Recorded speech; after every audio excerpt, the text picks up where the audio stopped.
গল্প তোমার অন্যরকম ভালোবাসা। লেখনীতে মাইশা চৌধুরী। গল্পের প্রথম পর্ব।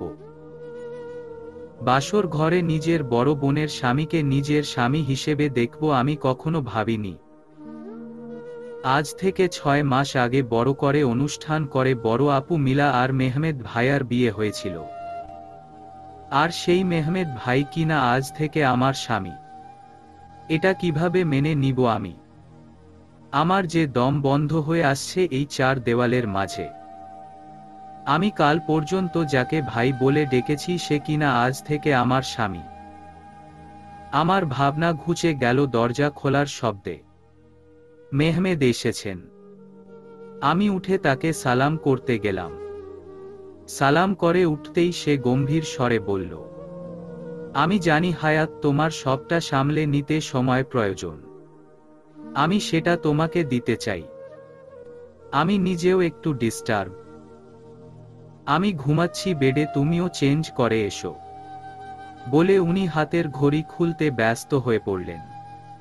আমি কাপড় নিয়ে ওয়াশরুমে গেলাম। চেঞ্জ করে আসতেই দেখি উনি ঘুমিয়ে গেছেন। আমি ওনার পাশে গিয়ে শুয়ে পড়লাম। পরের দিন সকালে ঘুম থেকে উঠে ফ্রেশ হয়ে রুম থেকে বের হয়ে রান্না ঘরের দিকে গেলাম। আমার শাশুড়ি আম্মু এলিজা মাহমুদ। তিনি রান্না ঘরে রান্না করছেন, সাথে আছেন চাচি শাশুড়ি হালিমা মাহমুদ। আমাকে দেখে দুজনই এগিয়ে এলেন। শাশুড়ি মা বললেন, আজ এত সকাল সকাল উঠে পড়েছ? তোমার বোন তো বেলা করে উঠত। ও কি আর ওর বোনের মতো অমন অসভ্য নাকি সবাই? চাচি শাশুড়ি মায়ের সাথে তাল মিলিয়ে কথাটা বললেন। আমার খারাপ লাগলো। মিলা আপু তো এমন মেয়ে নয়। আমি কিছু বলতে নিব তখনই শাশুড়ি মা বললেন, শোনো হায়াত, সংসারের হাল তোমাকেই ধরতে হবে। আমরা আছি তোমাকে সাহায্য করতে, কিন্তু মেহমেদকে তোমাকেই ঠিক করতে হবে। ওর হৃদয়ে ভালোবাসার ফুল ফোটাতে হবে। শাশুড়ি মায়ের সাথে তাল মিলিয়ে চাচি শাশুড়ি আবার বলল, মন্ত্রী মানুষ, মাথাটা একটু গরম। মনের দিকে ও অনেক ভালো। আমি জানি মেহমেদ বাবা তোমাকে ঠিক মেনে নিবে। কথাগুলো বলে টেবিলে খাবার সাজাতে ব্যস্ত হয়ে পড়লেন চাচি শাশুড়ি। আমি রান্না ঘরে গিয়ে শাশুড়ি মায়ের পাশে দাঁড়াতেই বললেন, হায়াত, সংসারের কাজ করার জন্য সময় অনেক পাবে। আগে মেহমেদের সাথে নিজের সম্পর্কটাকে স্বাভাবিক করে নাও। যাও ওর কাছে, আর দেখো তার কিছু লাগবে কিনা। প্রতিটা কাপে কফি ঢালছেন শাশুড়ি মা। আমি উনার হাতের কাছে চিনির পটটা এগিয়ে দিলাম। বললাম, মা, এটা আর 5টা সম্পর্কের মতো নয়। দুদিন আগেই যাকে ভাই ভাই বলে মুখে ফেনা তুলে ফেলেছি, সেই মানুষটাকে স্বামী বলতে একটু সময় লাগবে আমার। আমি ওনার সামনে গেলে মনে হয় আপুর ঘর আমি ভেঙেছি। আমার বুক ফাটা কান্না আসে শুধু। এর থেকে ভালো আমি আপনাকে সাহায্য করছি। বলেই আমি কাপগুলো ট্রেতে করে টেবিলে নিয়ে গেলাম। তাকিয়ে দেখলাম শাশুড়ি মায়ের মুখে রাগ স্পষ্ট। সবাই খাবার টেবিলে অপেক্ষা করছেন ওনার জন্য। উনি এখনো আসেনি। আমার শ্বশুর আজ সকালে পার্টির এক কাজে ঢাকার বাহিরে গেছেন। বাড়িতে চাচা শ্বশুর, চাচি শাশুড়ি, ওনার 2 মেয়ে, শাশুড়ি মা, মেহমেদ আর আমি আছি। এত মানুষের ভিতরেও একটা গুমোট অনুভূতি হচ্ছে আমার।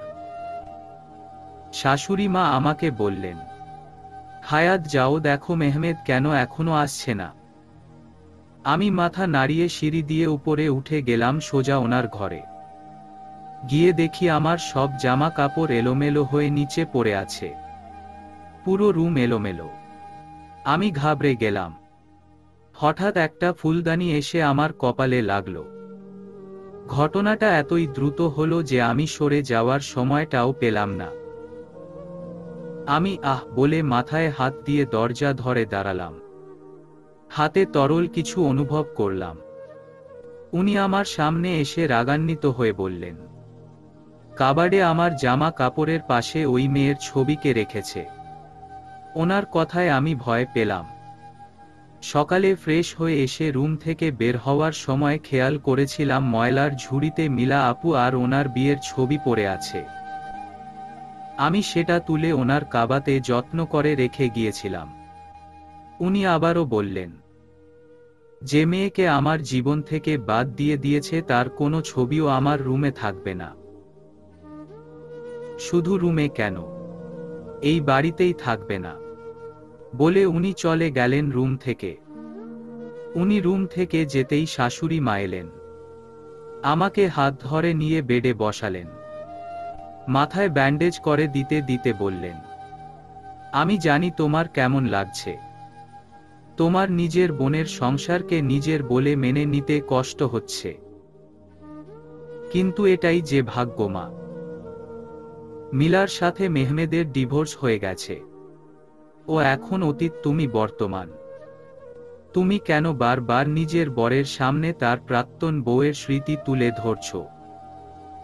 কাল বিয়ের আসরেও তুমি মিলার নাম নিয়েছিলে। এমনটা করো না। যা হওয়ার হয়ে গেছে, মেনে নাও। চলো খেতে চলো, আমি রুম পরিষ্কার করার ব্যবস্থা করছি। মা রুম থেকে বেরিয়ে গেলেন। আমিও আর কিছু না ভেবে রুম থেকে বের হয়ে নিচে গেলাম। তখনই দরজায় বেল বাজল।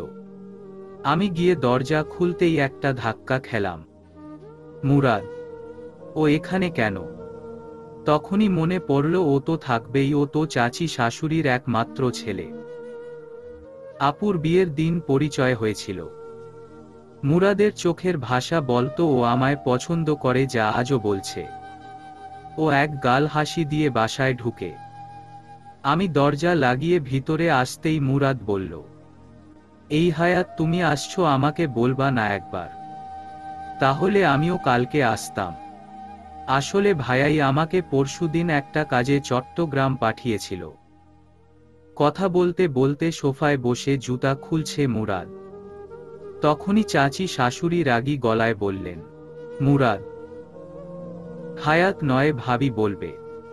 মুরাদের ভ্রু জোড়া কুঁচকে গেল। বলল, ভাবি বলবো মানে? মানে ও তোমার ভাই মেহমেদের বউ। কথাটা শুনেই মুরাদ বসা থেকে উঠে পড়ল। আমার দিকে তাকালো অবাক নয়নে। আমি চুপ করে আছি। মুরাদ এবার আমার পাশ কাটিয়ে রুমে যেতে নিল আর বলে গেল, আমি দুঃখিত ভাবি। সন্ধ্যা 6টা বাজে। পুরো বাড়িতে মেহমান গম গম করছে। বৌভাত আজ। সবাই এসেছে। আমার ফ্যামিলি থেকে কেউ আসেনি এখনো। আসবেই বা কিভাবে? সবাই তো ভাবছে আমার জন্য মিলা আপুর সংসার ভেঙেছে। তাই আসবে না কেউ, আমার ভীষণ খারাপ লাগছে। মেহমেদ এসে বসলেন আমার পাশে, আবার তখনই একটা ফোন আসায় উঠে গেলেন। তিনি আমার থেকে বেশ লম্বা আর সুদর্শন। আমি দেখতে একটু শ্যামলা। মিলা আপু আমার নিজের বড় বোন। আর নিজের বড় বোনের সংসার ভাঙা মেয়ের বৌভাতে তো আর বাবার বাড়ির কেউ আসবে না। আমি আর আশা রাখলাম না, কিন্তু মন চাইছে ছোট বোন আর মাকে দেখতে। হঠাৎ কতগুলো প্রতিবেশী আন্টি এসে আমার সামনে দাঁড়ালেন। সবাই আমাদের ছবি তুলছে, এমন সময় আমার সামনে দাঁড়ানো মহিলাগুলোর মধ্যে একজন বলে উঠল, শক্ত কম নয়, বড়লোক বাড়ির বউ হওয়ার জন্য একেবারে বোনের বরের দিকেই নজর দিল। ওনার কথায় তাল মিলিয়ে পাশের জন বলল, ঠিকই বলেছেন আপা। শয়তান মেয়ে, বোনের সংসারটা কেন ভাঙলি? বড়লোক বাড়ির বউ হতে হলে অন্য কাউকে পটাতি। ওনাদের কথাগুলো আমার গায়ে কাটার মতো বিঁধছিল। আমি তো জানি আমি নির্দোষ।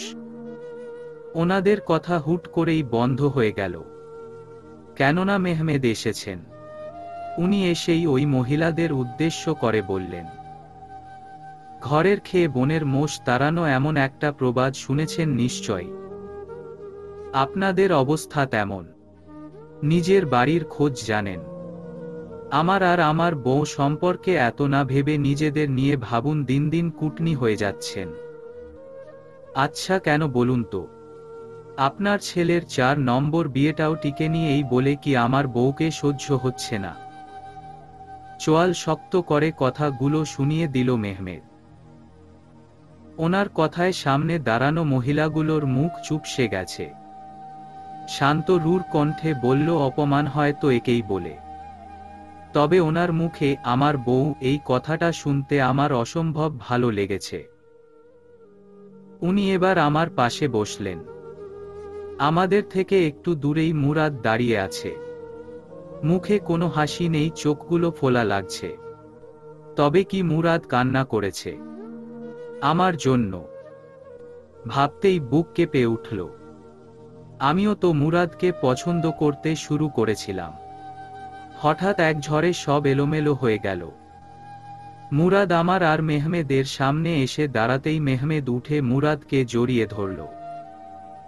তারপর মুরাদ হাসি মুখে আমার দিকে তাকিয়ে বলল, ভাবি সাহেবা, আপনার সাথে কি ছবি তুলতে পারি? মুরাদের কথায় অপ্রস্তুত হয়ে গেলাম আমি।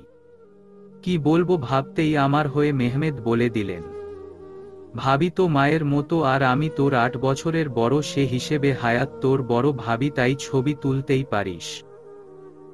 মেহমেদের কথায় বুঝতে পারলাম উনি আমাকে সহজ করার চেষ্টা করলেন।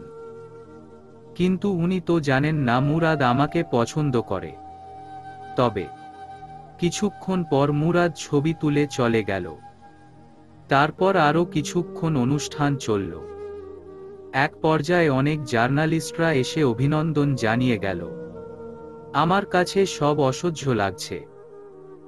মেহমেদ কি সুন্দর সবার কাছে আর 5টা স্বাভাবিক দম্পতির মতো উপস্থাপন করছে আমাদের সম্পর্কটা।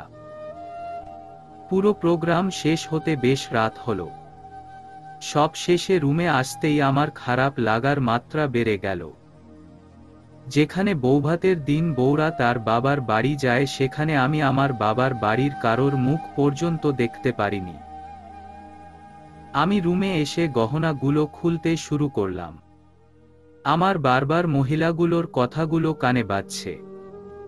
যদি আমি মরে যেতে পারতাম তবে তাই করতাম।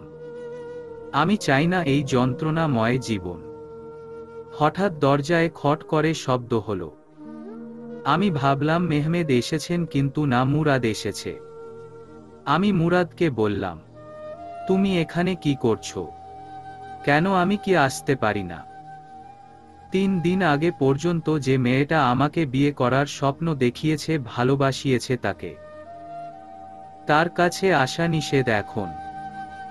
মুরাদের কথায় আমি একটুও অবাক হইনি আর না কষ্ট পেয়েছি, কারণ আমি জানিও এগুলোই বলবে। আমি শান্ত কণ্ঠে ওকে বললাম, চলে যাও মুরাদ, পারলে আমাকে ক্ষমা করে দিও। সাজিয়ে নিও তোমার জীবন নতুন কারোর রঙে। আমার কথায় মুরাদ রেগে গেল। আমার 2 বাহুতে হাত দিয়ে বলল, তুমি এমনটা কিভাবে করতে পারলে হায়াত? আমি তোমাকে ভালোবাসি, তুমিও বাসো, যা আমি বুঝেছি। তবে কেন তুমি ভাইয়াকে বিয়ে করলে? বাহিরের মানুষ যা বলছে তা কি সঠিক? তোমার জন্য বড় ভাবিজান আর মেহমেদ ভাইয়ার বিয়ে ভেঙেছে। আমি কিছু বলার আগেই ঠাস করে এক আওয়াজ হলো। মুরাদ গালে হাত দিয়ে দাঁড়িয়ে আছে। হ্যাঁ, মুরাদকে চর মেরেছে মা। তিনি রাগী স্বরে বললেন, এসব কেমন অসভ্যতা মুরাদ? হায়াত তোমার ভাবি। অতীতে তোমার আর হায়াতের মাঝে কি ছিল তা ভুলে যাও। বর্তমানকে মেনে নাও, তবেই ভালো থাকবে সকলে। অতীত থেকে শিক্ষা গ্রহণ করতে হয়, অতীত নিয়ে পড়ে থাকতে নেই। আজকের মতো কাণ্ড করতে যদি আরেকদিন দেখি, তবে আমি তোমার বাবা আর বড় বাবাকে বলতে বাধ্য হব। মুরাদ মাথা নিচু করে, সরি বড় মা, বলে ঘর থেকে চলে গেল। মা আমার সামনে এসে আমাকে নিয়ে আয়নার সামনে দাঁড় করালেন। শান্ত স্বরে বললেন, বিয়ে মানে এক পবিত্র বন্ধন, যেখানে 2টি মানুষের 2টি হৃদয়ের মিলন হয়। আমি জানি তোমাদের সম্পর্ক আর 5টা স্বামী স্ত্রীর মতো না এখনো, তাই বলে এমন না যে তোমার গায়ে পর পুরুষ হাত দিবে আর সেটা তুমি মেনে নিবে। তোমার সব কিছুর উপর মেহমেদের অধিকার আছে। মুরাদ তোমার অতীত ছিল, আর এখন সে তোমার ভাই, তাই ওকে শাসন করবে। বড় ভাবি তুমি ওর মায়ের মতো হও, যতটুকু প্রয়োজন ততটুকুই মিশবে। তোমার মাথায় এবং মনে একজনকেই রাখবে, সে হলো মেহমেদ। তবেই দেখবে সম্পর্কটার দ্রুত উন্নতি হবে। কথাগুলো বলে মা চলে গেলেন। রাত 11:25। মেহমেদ এখনো ফিরেনি। ওনার ফোন নাম্বারও নেই আমার কাছে। কিছুক্ষণ পর রুমের দরজা খোলার শব্দ হলো। মেহমেদ এসেছেন। উনি ঢুলছেন, ঠিক মতো দাঁড়াতে পারছেন না। আমি ওনার সামনে দাঁড়াতেই উনি মাতাল কণ্ঠে বললেন, হেই লেডি, তুমি এখানে আমার রুমে কি করো? আপনি ড্রাঙ্ক করেছেন, তাই শুয়ে পড়ুন, আমি লাইট অফ করে দেই। হেই স্টপ, এটা নতুন নয়, রোজই খাই। আমার কাছে এসো। আমার ভয় লাগলো। ধীর পায়ে ওনার সামনে যেতেই উনি বললেন, ভালো করে দাঁড়াও, আর নাও এটা। পকেট থেকে ফোন বের করে দিলেন। আমি কি করব ফোন দিয়ে বুঝতে পারলাম না। উনি ধমক দিয়ে বললেন, ধরছো না কেন? বাহির থেকে এসেছি, তোমার উচিত নিজে থেকে এগুলো আমার থেকে নিয়ে জায়গা মতো গুছিয়ে রাখা। আমি অবাক হলাম। ওনার হাত থেকে ফোন, রুমাল, ওয়ালেট সব নিয়ে গুছিয়ে রাখলাম। অতঃপর উনি উঠে ওয়াশরুমে গেলেন। উনি তো দেখি যাতে মাতাল তালে ঠিক। উনি ওয়াশরুম থেকে চিল্লিয়ে বললেন, আমি খাবো। বের হয়ে যেন দেখি টেবিলে খাবার রাখা আছে। এ কথা শুনে আমি গিয়ে টেবিলে খাবার বাড়তে থাকলাম। খাবারগুলো টেবিলে সাজিয়ে নিতেই উনি এলেন। সাদা পাঞ্জাবি পরেছেন। উনি এসে খেতে বসে পড়লেন। উনি অনেক স্বাভাবিক আচরণ করছেন, যেন বিয়েটা স্বাভাবিকভাবে হয়েছে। উনি কি ভুলে গেছেন মিলা আপির সাথে বিয়ের 6 মাসের মাথায় ডিভোর্স দিয়ে পরের দিনই আমাকে বিয়ে করেছেন? সবাইকে গিয়ে বলেছেন উনি নাকি আমাকে ভালোবাসেন আর উনি আমাকে বিয়ে করতে চান। এটা শুনে মিলা আপু জ্ঞান হারিয়েছে। বাবা কিছু বলতে পারেনি, কারণ বাবা ভয় পান উনাকে। মন্ত্রী মানুষ কখন কি করে এই ভেবে। আমি জানি না কিসের জন্য এই কাজটা ইনি করেছেন, তবে ওনার জন্য বাবার সাথে মেয়ের, বোনের সাথে বোনের সম্পর্ক শেষ হয়ে গেছে। পরের দিন ঘুম থেকে উঠেই দেখি মেহমেদ পাশে নেই। আমি ভালো করে রুমটা চেক করলাম, না উনি নেই। বেড সাইড টেবিলের উপর মেহমেদের ফোনটা রাখা। আমি ফোনটা হাতে নিয়ে বাবার নাম্বারে ডায়াল করলাম। মধ্যবিত্ত পরিবারের মেয়ে আমি। বাবা কখনো আমাদের অভাব বুঝতে দেয়নি, রাজকন্যার মতোই রেখেছে। আমাদের কারোর উপর কখনো রাগ দেখায়নি বাবা। আজ সেই বাবাই কি না 2 দিন ধরে আমার সাথে কথা বলে না। কয়েকবার রিং হতেই ফোন ধরল বাবা। ধরতেই আমি বললাম, বাবা। কিছুক্ষণ ফোনের ওই পাশ থেকে কোনো আওয়াজ আসেনি। আমি আবারও ডাকলাম। এবার বাবা বলল, আপনি কেন ফোন করেছেন? আপনি বলছো কেন বাবা? এর থেকে আর বেশি কি আশা করিস তুই? নিজের বোনের সংসার ভেঙেছিস। তোর তো লোভ ছিল না, তবে কেন এমনটা করলি? বাবা আমি কিছু করিনি। তুমি আমার কথা শোনো, আমি সবটা তোমায় বলবো। চুপ। কিছু শুনতে চাই না। তুই তো ওই দিন বলতে পারতি তুই এই বিয়ে করবি না। তুই তো এটা বলিসনি, চুপ ছিলি তুই। সবকিছুতে তোরই হাত আছে। মেহমেদের দোষ কি দিব? ও তো পরের ছেলে। আমার নিজের মেয়েই নিজের বোনের ঘর ভাঙল। ছি। আর কোনোদিন ফোন দিস না। আজ থেকে 3 মেয়ে নয়, আমার 2 মেয়ে। আর তারা হলো মিলা আর আয়েশা। ফোন কেটে দিল বাবা। আমি কিভাবে বোঝাবো সবাইকে? কিভাবে? মিলা আপুর ডিভোর্সের দিন সকালে আমার কাছে ফোন আসে, বলা হয় আমি যদি একটা পেপারে সাইন না করি তবে আপুর কিছু একটা হবে। এমনকি আমাকে ভিডিও করে পাঠানো হয়েছিল যাতে দেখা যাচ্ছিল আপু ছাদে কাপড় মেলছে, পাশের বিল্ডিংয়ে কেউ বন্দুক তাক করে আছে আপুর দিকে। তখন আমি দ্রুত দরজা খুলে নিচে রাখা খামটা নেই, সাইন করে দেই সাদা কাগজে। সেটা যে আমার জীবনে এত বড় ঝড় তুলবে তা আমার জানা ছিল না। আমার ভাবনা কেটে গেল দরজা খোলার শব্দে। মেহমেদ এসেছেন।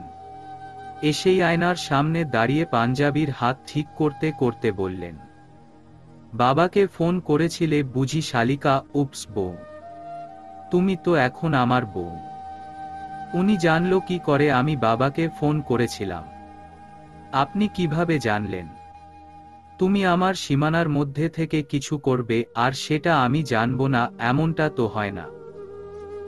যাই হোক, তুমি কিন্তু হেরে গেছো। মানে, কিসে হেরে গেছি? উনি উত্তর দিল না, হাসলেন, এরপর থমথমে মুখে বললেন, শুধু কি ভালোবাসবে আমায়? এমন একটা প্রশ্নের জন্য মোটেই প্রস্তুত ছিলাম না। আমি কিছু বলার আগেই উনি আবার বললেন, বিয়ে মানুষের একাধিক বার হতে পারে কিন্তু ভালোবাসা একবারই। আমি কিন্তু বউকে হাত করতে জানি।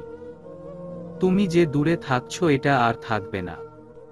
পরশু যাচ্ছি শ্বশুর বাড়ি, বউকে আদর যত্ন তো করতেই হবে একটু, না হলে সবাই বলবে মন্ত্রী মেহমেদ অর্ণব বউকে ভালোবাসে না। কথাগুলো বলে রুম থেকে চলে গেলেন উনি। আমার গা জ্বলে যাচ্ছে, মন চাচ্ছে খুন করি। তুমি বিধবা হবে বউ, আমার কিছু হলে তখন এই দুনিয়া তোমাকে ছিঁড়ে খাবে। আমার শত্রুর অভাব নেই। দরজার কাছে এসে আবারও কথাগুলো বলে গেলেন উনি। আমি বুঝতে পারছি না কি চান উনি। বিকেল বেলা হঠাৎ করেই কোথাও থেকে মেহমেদ এলেন খুবই রাগী মুডে। মা আমাকে বললেন, হায়াত এই শরবত নিয়ে যাও। আর আমরা সবাই একটু বাহিরে যাচ্ছি। আমার ননদের মেয়ের বাবু হয়েছে, তাকে দেখতে। তোমাকেও নিতাম কিন্তু মেহমেদ এসেছে আর ওর মন মেজাজ ভালো নেই, তাই বলছি কি তুমি থাকো। আচ্ছা মা। সবাই গেল। আমি শরবতের গ্লাস নিয়ে রুমে যেতেই দেখি মেহমেদ বসে আছেন। আমি ওনার সামনে যেতেই আমাকে চলে যেতে বলেন। আমি যাচ্ছিলামই তখনই শুনলাম, কাল যাচ্ছি শ্বশুর বাড়ি। আমি দাঁড়িয়ে গেলাম, ঘুরে ওনার সামনে গেলাম আর বললাম, আমি যাব না। আমার মুখ নেই ওদের সামনে দাঁড়ানোর। আমি আছি তো, সবটা ঠিক করে দিব, বিশ্বাস রাখো। বলেই তিনি ওয়াশরুমে চলে গেলেন। আমি অবাক প্রতিবার এই মানুষটার প্রতি। এমন কেন আপনি? প্রতিবার নতুন লাগে আপনাকে। এমন ভরসা প্রতিটা মেয়ে চায়। কিন্তু আপনি যাই করুন না কোনো আমার মন নরম করাতে পারবেন না। পরের দিন সকাল সকাল ঘুম থেকে উঠে রেডি হয়ে নিয়েছি। উনি গাড়িতে অপেক্ষা করছেন। মা আমাকে ডেকে বললেন, হায়াত যাচ্ছ যাও, কিন্তু সাবধান। আমি মেহমেদের জন্য বলছি না, আমি জানি আমার ছেলে তোমার উপর আটকে গেছে, ও ওর জায়গা থেকে সরবে না। কিন্তু ওখানে গিয়ে তোমাকে এমন কিছু কথার মুখোমুখি হতে হবে যা শুনে মন চাইবে কিছু করে নেই। কিন্তু না, নিজেকে কন্ট্রোলে রাখবে। যাও, সাবধানে যেও। কথাগুলো বলে মা সরে দাঁড়ালেন। আমি সবার থেকে বিদায় নিয়ে চলে এলাম। গাড়িতে বসতেই ভয় করতে শুরু করলো। মিলা আপু তো বাড়িতে। আমি জানি না আমাদের দেখে কি রিয়েকশন দিবে। এসব ভাবতে ভাবতে বাসায় এলাম। দরজায় নক করতেই মিলা আপু দরজা খুলে দিল। পিছে মা আর ছোট বোন দাঁড়ানো। সবাইকে অবাক করে দিয়ে মিলা আপুকে মেহমেদ জড়িয়ে ধরল। উপস্থিত সকলে অবাক হলেও মেহমেদের মুখের অবস্থা স্বাভাবিক ছিল। আমার খারাপ লাগছিল। 3 দিনে এত খারাপ লাগা জন্মানোর কথা নয়। মেহমেদ মিলা আপুকে ছাড়তে চাইলে আপু আরো শক্ত করে ওনাকে জড়িয়ে ধরল। মেহমেদ ধাক্কা দিয়ে আপুকে সরিয়ে দিল। আপু কান্না মিশ্রিত কণ্ঠে বলল, তুমি এমন কেন করো আমার সাথে? আপুর কথার উত্তর না দিয়ে উনি বাসার ভিতরে চলে গেলেন। ড্রয়িং রুমে বসে আছেন উনি বাবার সামনে। এদিকে আপু এমন ভাব করছে যেন আপুকে নিতে এসেছেন উনি। আমার ছোট বোন আয়েশা আমার কাছে এসে বলল, আপু, বড় আপা বাড়াবাড়ি করছে। দুলাভাইয়ের সাথে আপার কোনো সম্পর্ক নাই এখন, তারপরও এমন করতেছে। আয়েশা, আপার মনের অবস্থা আমি বুঝি। তুই ছোট, এগুলো মাথায় ঢুকবে না। যা পড়তে যা। আয়েশা গাল ফুলিয়ে গেল। আমি আম্মার কাছে গেলাম। আম্মা আমাকে দেখেও না দেখার মতো করে কাজ করে যাচ্ছে। আম্মু, ডাকবি না আমাকে এই নামে? কেন, তুই এসেছিস এখানে তোর বোনকে দেখাতে যে তার বরের সাথে তুই কতটা সুখে আছিস? লজ্জা করে না হায়াত? আমার মেয়ে তুই ভাবতেই ঘৃণা লাগছে। যা সামনে থেকে, খেয়ে দে চলে যাবি। আম্মুর কথায় চোখ ভিজে এলো। চলে এলাম রান্না ঘর থেকে, নিজের রুমে এলাম। আসতেই দেখলাম বড় আপা শাড়ি পরেছে। তাও আমার শাড়ি। আমার ব্যাগ থেকে বের করে। আমাকে রুমে আসতে দেখেই আপা বলল, দেখ তো হায়াত, কেমন লাগছে আমায়? অনেক সুন্দর লাগছে আপা। মেহমেদর আমাকে পছন্দ হবে তো? তোর থেকেও সুন্দর লাগছে আমায়। বলো না। তোর তো গায়ের রং একটু চাপা, আমার তো তা নয়। আমার সাথেই ওকে মানায় ভালো। কথাগুলো বলে আয়নায় নিজেকে দেখতে ব্যস্ত হয়ে পড়ল আপা। আমার কান্না পাচ্ছে। এমন অসহায় লাগছে কেন? আমার পাশে কেউ নাই। বড় আপা এমন পাগলামি করছে আমার জন্য। হঠাৎ বড় আপা আমার গলা চেপে ধরল। বলতে লাগলো, ডাইনি, কালনাগিনী, আমার সংসার ভেঙে এখানে এসেছিস আবার। তোকে শেষ করে দিব। আমার দম বন্ধ হয়ে আসছে। চোখ দিয়ে পানি পড়ছে, মনে হচ্ছে বাঁচব না। হঠাৎ মেহমেদ এসে আপার থেকে আমাকে ছাড়িয়ে নিলেন। আপা জ্ঞান হারিয়ে নিচে পড়ে গেলেন। তখনই ওখানে সবাই এলো। আপার মুখে পানি দেওয়া হলো। জ্ঞান ফিরলে অন্য রুমে নিয়ে যাওয়া হলো আপাকে। মেহমেদ আমাকে ধরে রেখেছেন। গলায় নীল দাগ পড়ে গেছে। বাবা আমাদের সামনে এসে বলল, আমি হাত জোর করছি, আমার মেয়েটাকে বাঁচতে দাও। চলে যাও তোমরা। ও তোমাকে পাগলের মতো ভালোবাসে। মেহমেদ, বাবা, তুমি তো ওকে ভালোবাসোনি। আমি বাবা হয়ে পারবো না আমার মেয়েকে হারাতে। তোমরা চলে যাও। মনে করবে আমরা মরে গেছি। যাও, তোমরা যাও। বাবা চলে গেল। আমি মেহমেদের থেকে নিজেকে ছাড়িয়ে নিলাম। ব্যাগ হাতে নিয়ে বললাম, চলুন। বলে আমি বাড়ি থেকে বের হয়ে এলাম। গাড়ির সামনে দাঁড়াতেই দেখি মেহমেদ আসছেন। ওনার মুখ দেখে মনে হয় কিছুই হয়নি। বাসায় আসতেই শাশুড়ি মা আমার কাছে এলেন। আমার গলা ব্যথা করছে। মেহমেদ সোজা রুমে চলে গেছেন। মা আমাকে ধরে সোফায় বসালেন। আমার দিকে পানির গ্লাস এগিয়ে দিলেন। চাচি, শাশুড়ি, আম্মু এলেন তখন। বললেন, হায়াত, কি হয়েছে বলো তো? আজই গেলে আর আজই এলে। আর তোমার গলায় ওটা কি হয়েছে? শাশুড়ি মা ওনাকে থামিয়ে দিয়ে বললেন, আহ ছোট, থামো। ওকে একটু বসতে দে, বলবে সব পড়ে। যা খাবার দে টেবিলে। মেহমেদকে ডাকছি আমি। মায়ের কথায় চাচি, শাশুড়ি, আম্মু চলে গেলেন রান্নাঘরে। মা আমাকে বললেন, হায়াত মা, কি হয়েছে বলো তো? না মা, কিছু হয়নি তেমন। আমি জানি কিছু হয়েছে।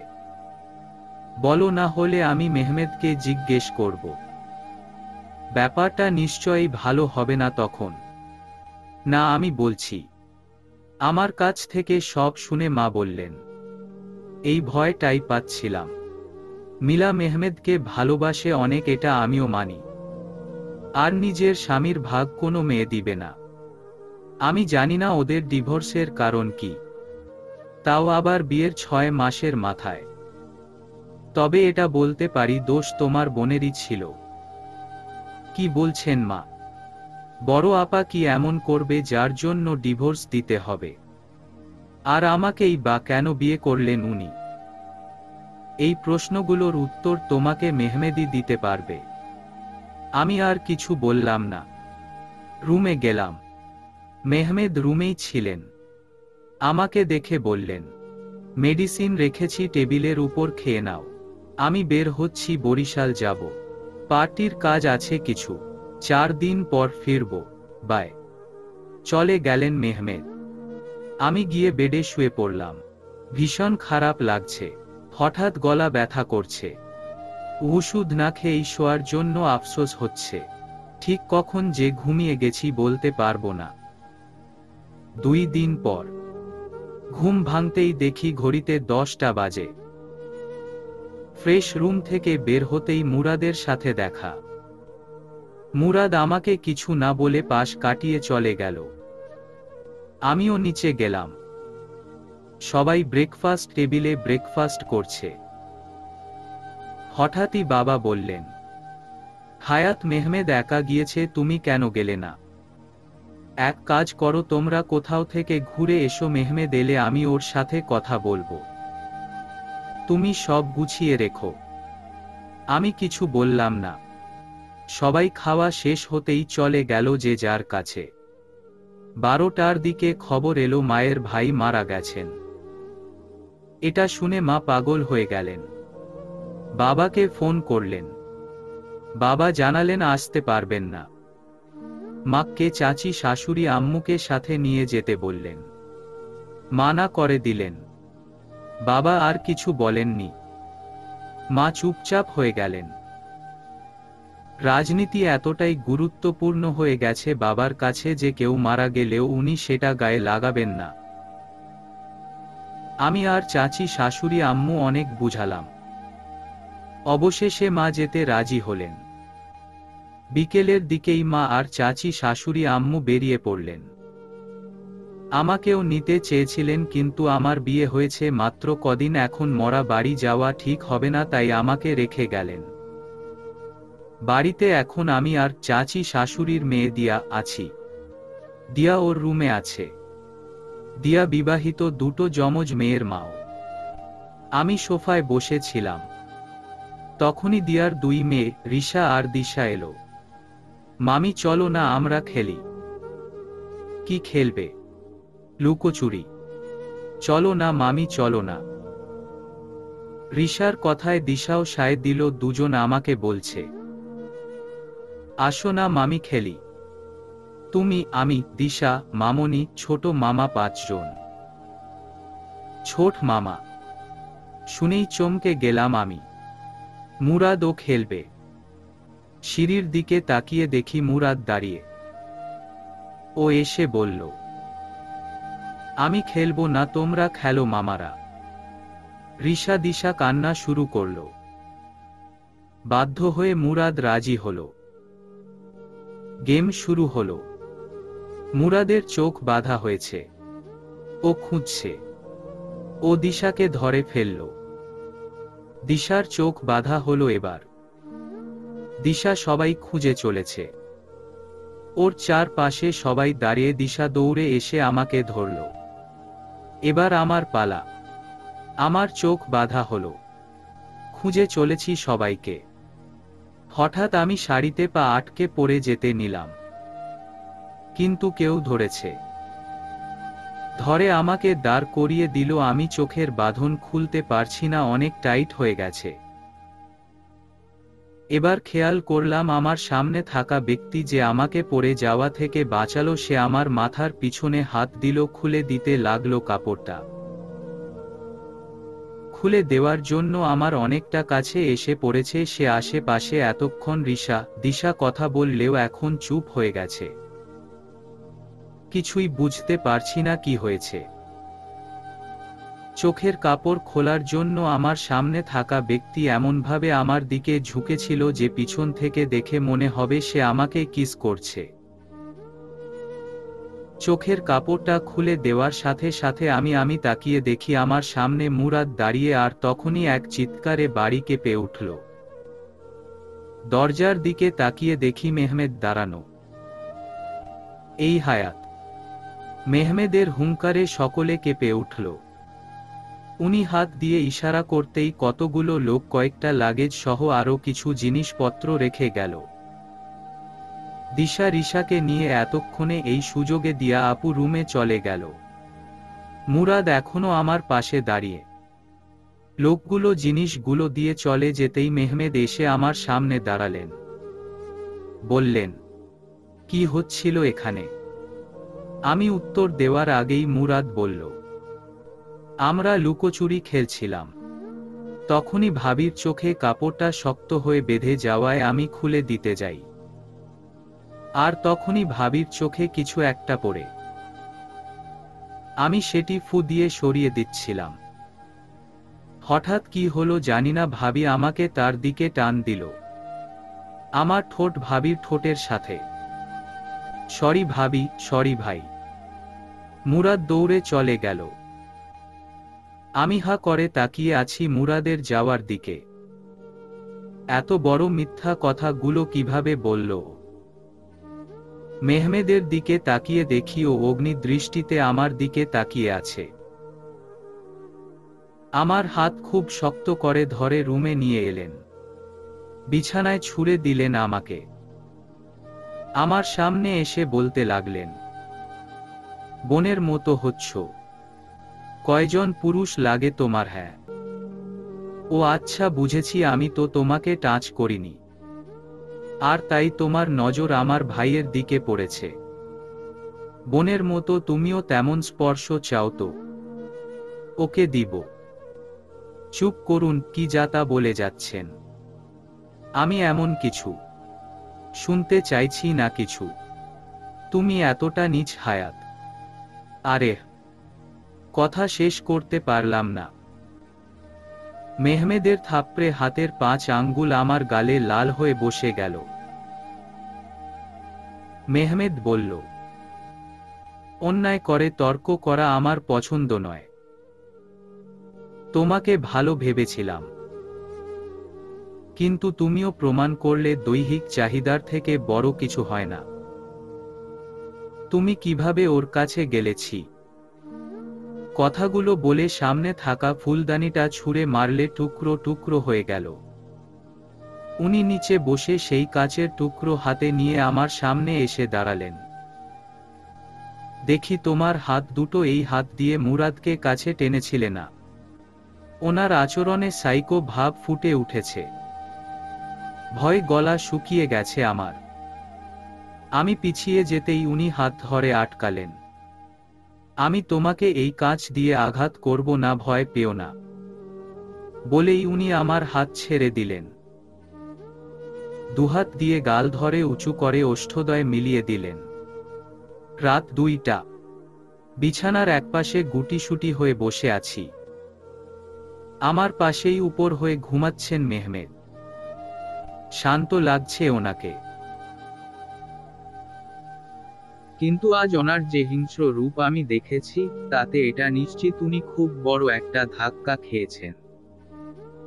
কিন্তু সেটা কি নিয়ে? বড় আপা এমন কিছু কি করেছে যার জন্য ওনার এমন সাইকো হওয়া? উনি যে এমন সাইকো, উনি এটা কেউ কি জানে? মনে তো হয় না। ভাবনার মাঝেই বেড সাইড টেবিলে রাখা মেহমেদের ফোন বেজে উঠল। তাতে স্পষ্ট করে একটি নাম ভেসে উঠেছে, মিলা। বড় আপা এতে রাতে ওনাকে কেন ফোন দিবে?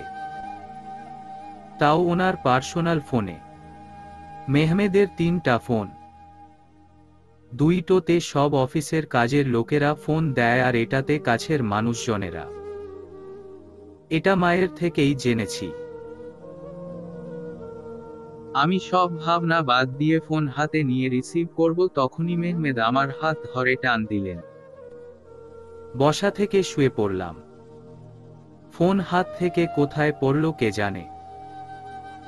তাকিয়ে দেখি মেহমেদ এখনো ঘুমের মাঝেই আমার গলায় মুখ ডুবিয়ে দিলেন। আমার রাগ হলো। আমি ওনাকে ধাক্কা দিতেই আমার হাত আটকে দিলেন। এখন কি এভাবে বন্দি হয়ে ঘুমাতে হবে? এ কেমন অত্যাচার! আমি নড়াচড়া করতেই উনি এক ধমক দিলেন। আমি চুপ করে রইলাম এবং একসময় ঘুমিয়ে গেলাম। সকালে ঘুম থেকে উঠে রুমের বাহিরে ড্রয়িং রুমে চলে এসেছি। আমি চাইছি না মেহমেদের মুখোমুখি হতে। আমি ড্রয়িং রুমে বসতেই একজন সার্ভেন্ট এসে কফি দিয়ে গেল। আমি তো কফি খাই না, তাও আবার খালি পেটে। এত বড়লোকি ভাব আমার নেই। আমি কফিটা নিলাম না। তখনই ওখানে মুরাদ এসে কফিটা আমার হাত থেকে নিয়ে খাওয়া শুরু করল। সার্ভেন্টকে ইশারায় যেতে বলল। আমিও উঠে যেতে নিলে মুরাদ সামনে দাঁড়ালো আর বলল, রাগ করেছো নাকি আমার উপর হায়াত? উপস, সরি ভাবি। কি ভেবেছো হায়াত, আমাকে ধোঁকা দিয়ে তুমি আমারই চাচাতো ভাইয়ের সাথে সুখে সংসার করবে? আর আমি সেটা হতে দিব? কালকেরটা তো শুধু ট্রেইলার ছিল, পিকচার এখনো বাকি। তুমি আমাকে ভালোবাসার স্বপ্ন দেখিয়ে আমার চাচাতো ভাইয়ের সাথে সংসার করবে, সেটা তো আমি মেনে নিব না। তোমার লজ্জা করে না মুরাদ? তুমি তো বলো তুমি আমাকে ভালোবাসো, তো এই তোমার ভালোবাসা নমুনা। তুই এত নোংরা মিথ্যে বললে কাল মেহমেদের সামনে আমার নামে। আমি মানছি আমি তোমাকে কথা দিয়েছিলাম বিয়ে করব। এটাও বলেছিলাম যাই হয়ে যাক হাত ছাড়ব না, পরিবারকে মানাবো। কিন্তু পরিস্থিতি হঠাৎ এমন ভাবে বদলে গেছিল যে আমার কিছু করার ছিল না। আমি বুঝে ওঠার আগেই সব হয়ে গেছে। কত সহজে সব মেনে নিচ্ছ হায়াত। তুমি এটা ভুলে যাচ্ছ মেহমেদ ভাই তোমার আপন বড় বোনের স্বামী ছিল, একটু তো লজ্জা করো। মুরাদের শেষের কথাগুলো আমার বুকে তীরের মতো বিঁধল। আমার চোখে পানি চলে এলো। নিজেকে সামলে নিলাম। মুরাদ চলে গেছে। দিয়া আপু এলো রিশাকে নিয়ে তখনই। আমাকে দেখে বলল, ভাবি যে, এত সকাল সকাল এখানে কি করছো একা? এই তো বসে আছি। ঘুম ভেঙে গিয়েছিল তাই এখানে বসে আছি। ওহ, সরি ভাবি, আসলে কালকে ভাইয়া ওভাবে রাগ করেছিল, আমি চলে গিয়েছিলাম তোমার পাশে না থেকে। আরে না, না সমস্যা নাই। আমি জানি ভাবি তোমার উপর দিয়ে কি যাচ্ছে। আমার মেহমান ভাইয়া এমন ছিলে না। অনেক ভালো মনের মানুষ ছিল। পেশায় মন্ত্রী, উগ্র মেজাজি হলেও বাড়ির সকলের কাছে কোমল হৃদয়ের মানুষ ছিল। কিন্তু কিন্তু কি দিয়া আপু? বিয়ের 15 দিন পর থেকে হঠাৎই চেঞ্জ হতে শুরু করলো। উগ্র মেজাজ বাসাতেও দেখাতো। তারপরেই হঠাৎ একদিন ডিভোর্সের কথা জানালো। কিন্তু ডিভোর্স তো আর বললেই হয় না। কয়েক মাস একসাথে থাকতে বলেছিল কোর্ট, ওই কয়েক মাস ভাইয়া ঠিক করে বাড়িও ফিরতো না, কেমন যেন হয়ে গেল। এমনভাবে ভাইয়াকে আমরা কেউ কখনো দেখিনি। বড় বাবা আর বড় মা একদিন ভাইয়াকে ডেকে ভালো করে জিজ্ঞেস করলো কি হয়েছে। কি চায় ভাইয়া, কেন এমন হয়ে গেছে, কি ঘটেছে? ভাইয়া তার কোনো উত্তরও দেয় না। শুধু বলেছিল আমাকে হ্যাপি দেখতে চাও তো। আগের মতো, তবে আমি একটা ডিসিশন নিয়েছি, সেটাতে রাজি হয়ে যাও। বড় আব্বা আর বড় মা একমাত্র ছেলের খুশির জন্য রাজি হয়। আর তখনই ভাইয়া জানায় ভাইয়া তোমাকে বিয়ে করতে চায়। দিয়া আপুর কথায় অবাক হলাম। কি এমন হয়েছিল? আরো কিছু জিজ্ঞেস করার আগেই দিশা দৌড়ে এসে বলল, মামি মামি, মামা তোমাকে ডাকছে। আমি যাব না, এই ভেবে আমি বললাম, আচ্ছা সোনামনি, যাব। বসো তুমি। ভাবলাম দিশার সাথে গল্প জমাবো, তখনই মেহমেদ নিজে ডাকলেন। দিয়া আপু বলল, ভাবি যাও, শুনে এসো ভাইয়া কি বলে। আমি যাওয়ার জন্য উঠলাম। রুমে যেতেই দেখি কালো পাঞ্জাবি সাদা পায়জামা পরে মেহমেদ কোথাও যাচ্ছেন। আমাকে দেখে আমার দিকে এগিয়ে এলেন, একটা খাম মুখের উপর ছুঁড়ে দিলেন, দিয়ে আগের জায়গায় গিয়ে রেডি হতে লাগলেন। আমি খামটা খুলে দেখি টিকিট সাজেকের। উনি বললেন, বাবা বলেছিল ঘুরতে যেতে, তার জন্য টিকিট কেটেছিল। আমার কয়েকদিন আগে আসার এটাই কারণ ছিল। কাল রাতের ফ্লাইট ছিল। আমি ওনার দিকে অবাক হয়ে তাকাতেই উনি আবার আমার সামনে এসে বললেন, যে যেটা ডিজার্ভ করে না তার জন্য সেটা করতে যাওয়াই বোকামি। আমার বাবা সেটা করেছে, টিকিটটা কেটেছে। সে তো আর জানে না তার ছেলের বউ বাড়িতে কি কুকীর্তি করে বেড়াচ্ছে। শুনুন। Shut up. মুখে মুখে কথা বলবে না।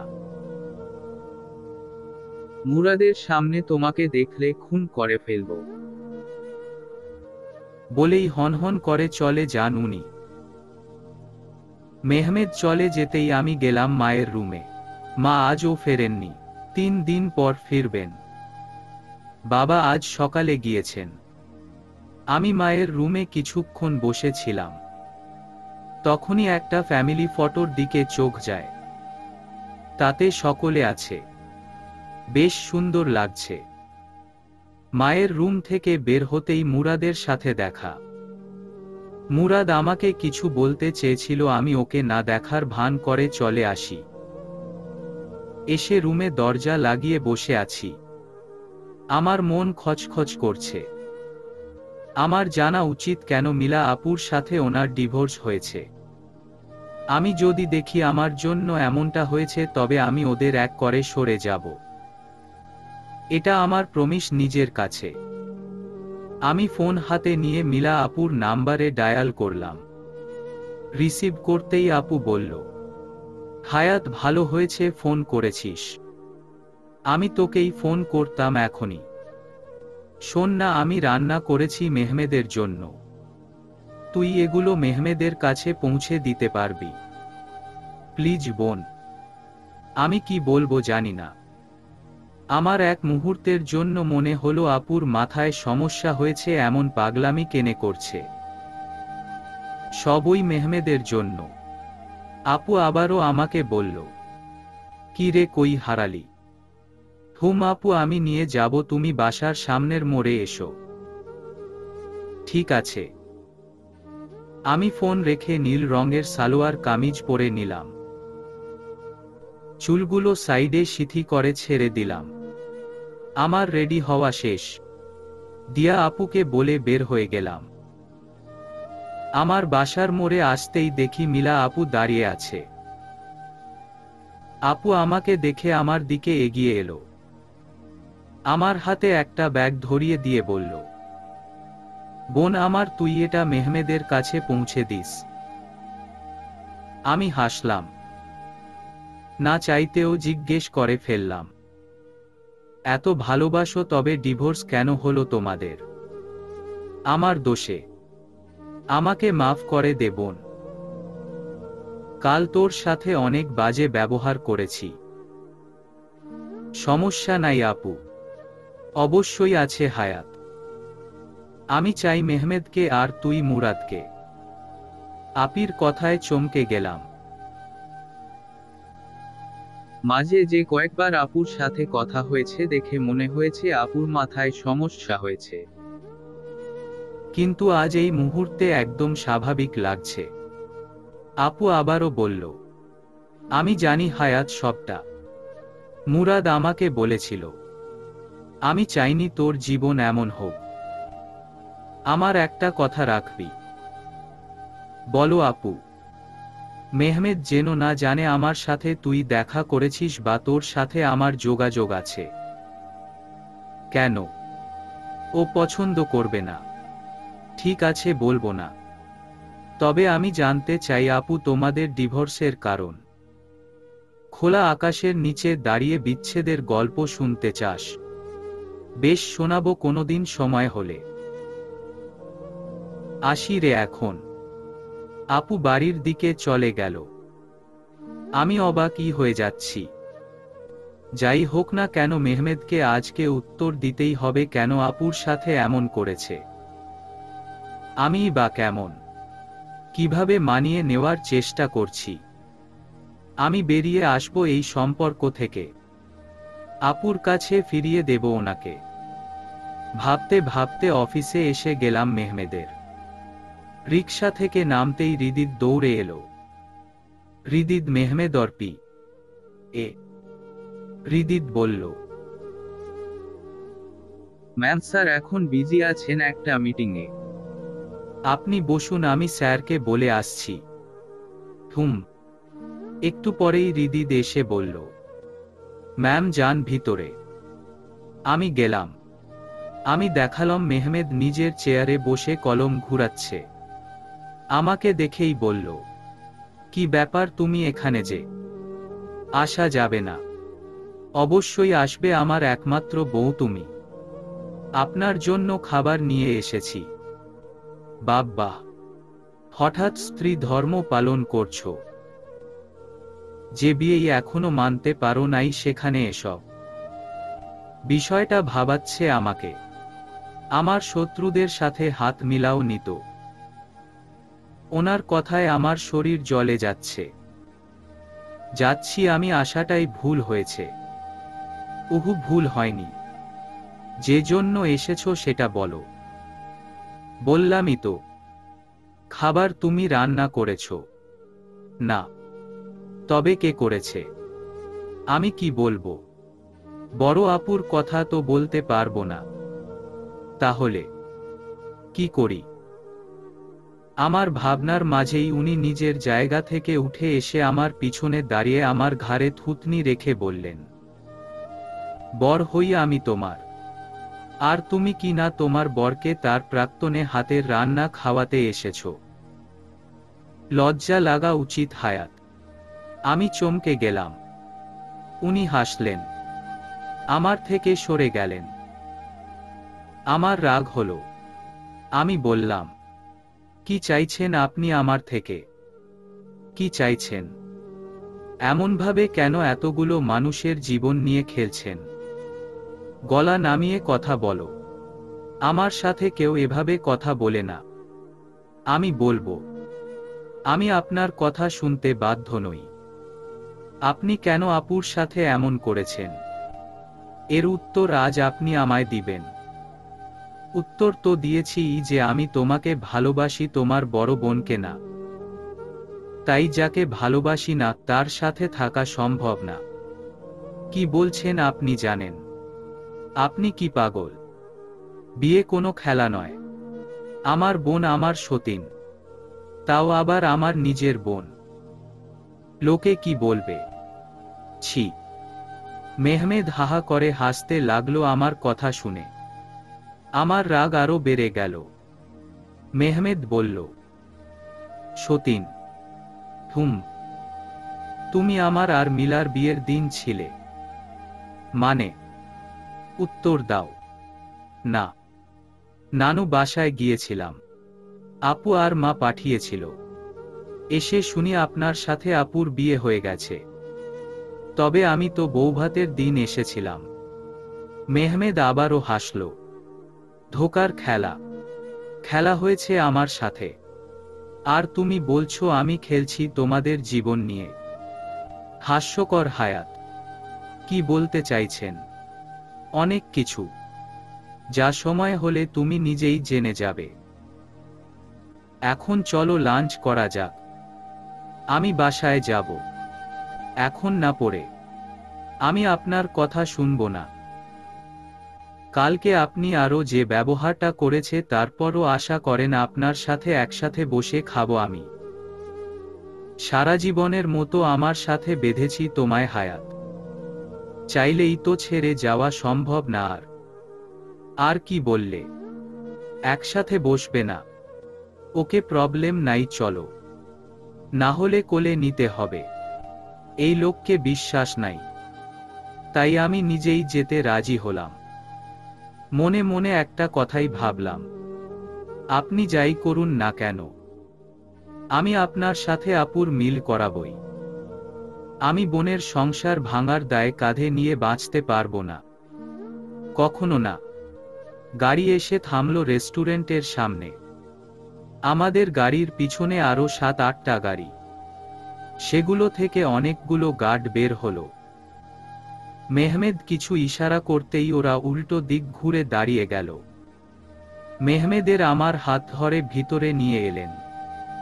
বসতেই বললেন, তুমি তো আমার সাথে এক টেবিলে বসবে না, তাই না? বাঁকা হেসে কথাটা বললেন উনি।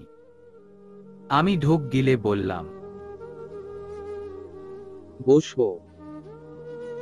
Good girl. আমি বসলাম। উনি আমার দিকে তাকিয়ে আছেন। আমার আজব লাগছে, আমি অন্যদিকে তাকালাম। কিন্তু উনি চোখ সরাচ্ছেন না। আপনি এভাবে কেন দেখছেন? তোমাকে সবসময় এত স্নিগ্ধ লাগে কেন হায়াত? আমি ভ্যাবাচ্যাকা খেয়ে গেলাম। উনি হাসলেন, এরপর বললেন, আমার বউ, আমি দেখব তোমার কোন সমস্যা। আমি উত্তর দেওয়া আগেই খাবার চলে এলো। হঠাৎ আমার ফোন বেজে উঠল।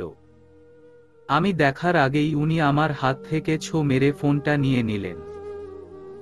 এটা আর পাবে না? মানে কি এসবের? এত বাড়াবাড়ি কেন করছেন? মন্ত্রী মেহমেদ অর্ণবের বউ একটা সাধারণ অ্যান্ড্রয়েড ফোন চালাবে, এটা মানা যায় না। এটা আমার কাছে থাক। আপনি চুপ করে খাও। এটা পাবলিক প্লেস। ওনার কথায় আশেপাশে তাকিয়ে দেখি কিছু মানুষ আমাদের দিকে তাকিয়ে আছে। আমি আর কোনো কথা বললাম না। খাওয়া শেষ করে রেস্টুরেন্ট থেকে বের হয়ে গাড়িতে ওঠার পরই বললাম, আপনি ওই খাবারগুলো খেলেন না কেন? কেন খাবো? তুমি রান্না করে আনলে একটা কথা ছিল। ওনার সাথে কথা বলাই বেকার। উনি আমাকে বাসার সামনে নামিয়ে দিয়ে চলে গেলেন। বাসায় এসে দেখি দিয়া আপুর বর হিরণ ভাইয়া এসেছেন। আমার হয়তো খুশি হওয়ার কথা ছিল, কিন্তু হতে পারলাম না। নিজের রুমে যাওয়ার সময় দিয়া আপুর রুম থেকে কান্নার আওয়াজ পেলাম। আপুর রুমের সামনে যেতেই আমি চমকে গেলাম। কারণ হিরণ ভাইয়ার হাতে বেল্ট ছিল, যার আঘাত দিয়া আপুর শরীরে স্পষ্ট। আমাকে দেখেই হিরণ ভাইয়া বেল্ট ফেলে রুম থেকে বের হয়ে গেল। আমি দৌড়ে দিয়া আপুর কাছে গেলাম। আপুকে তুলে বেডে বসালাম। কি হয়েছে আপু? কিছু না আসলে। লুকাবে না আপু, বলো। ও ডিভোর্স চায়।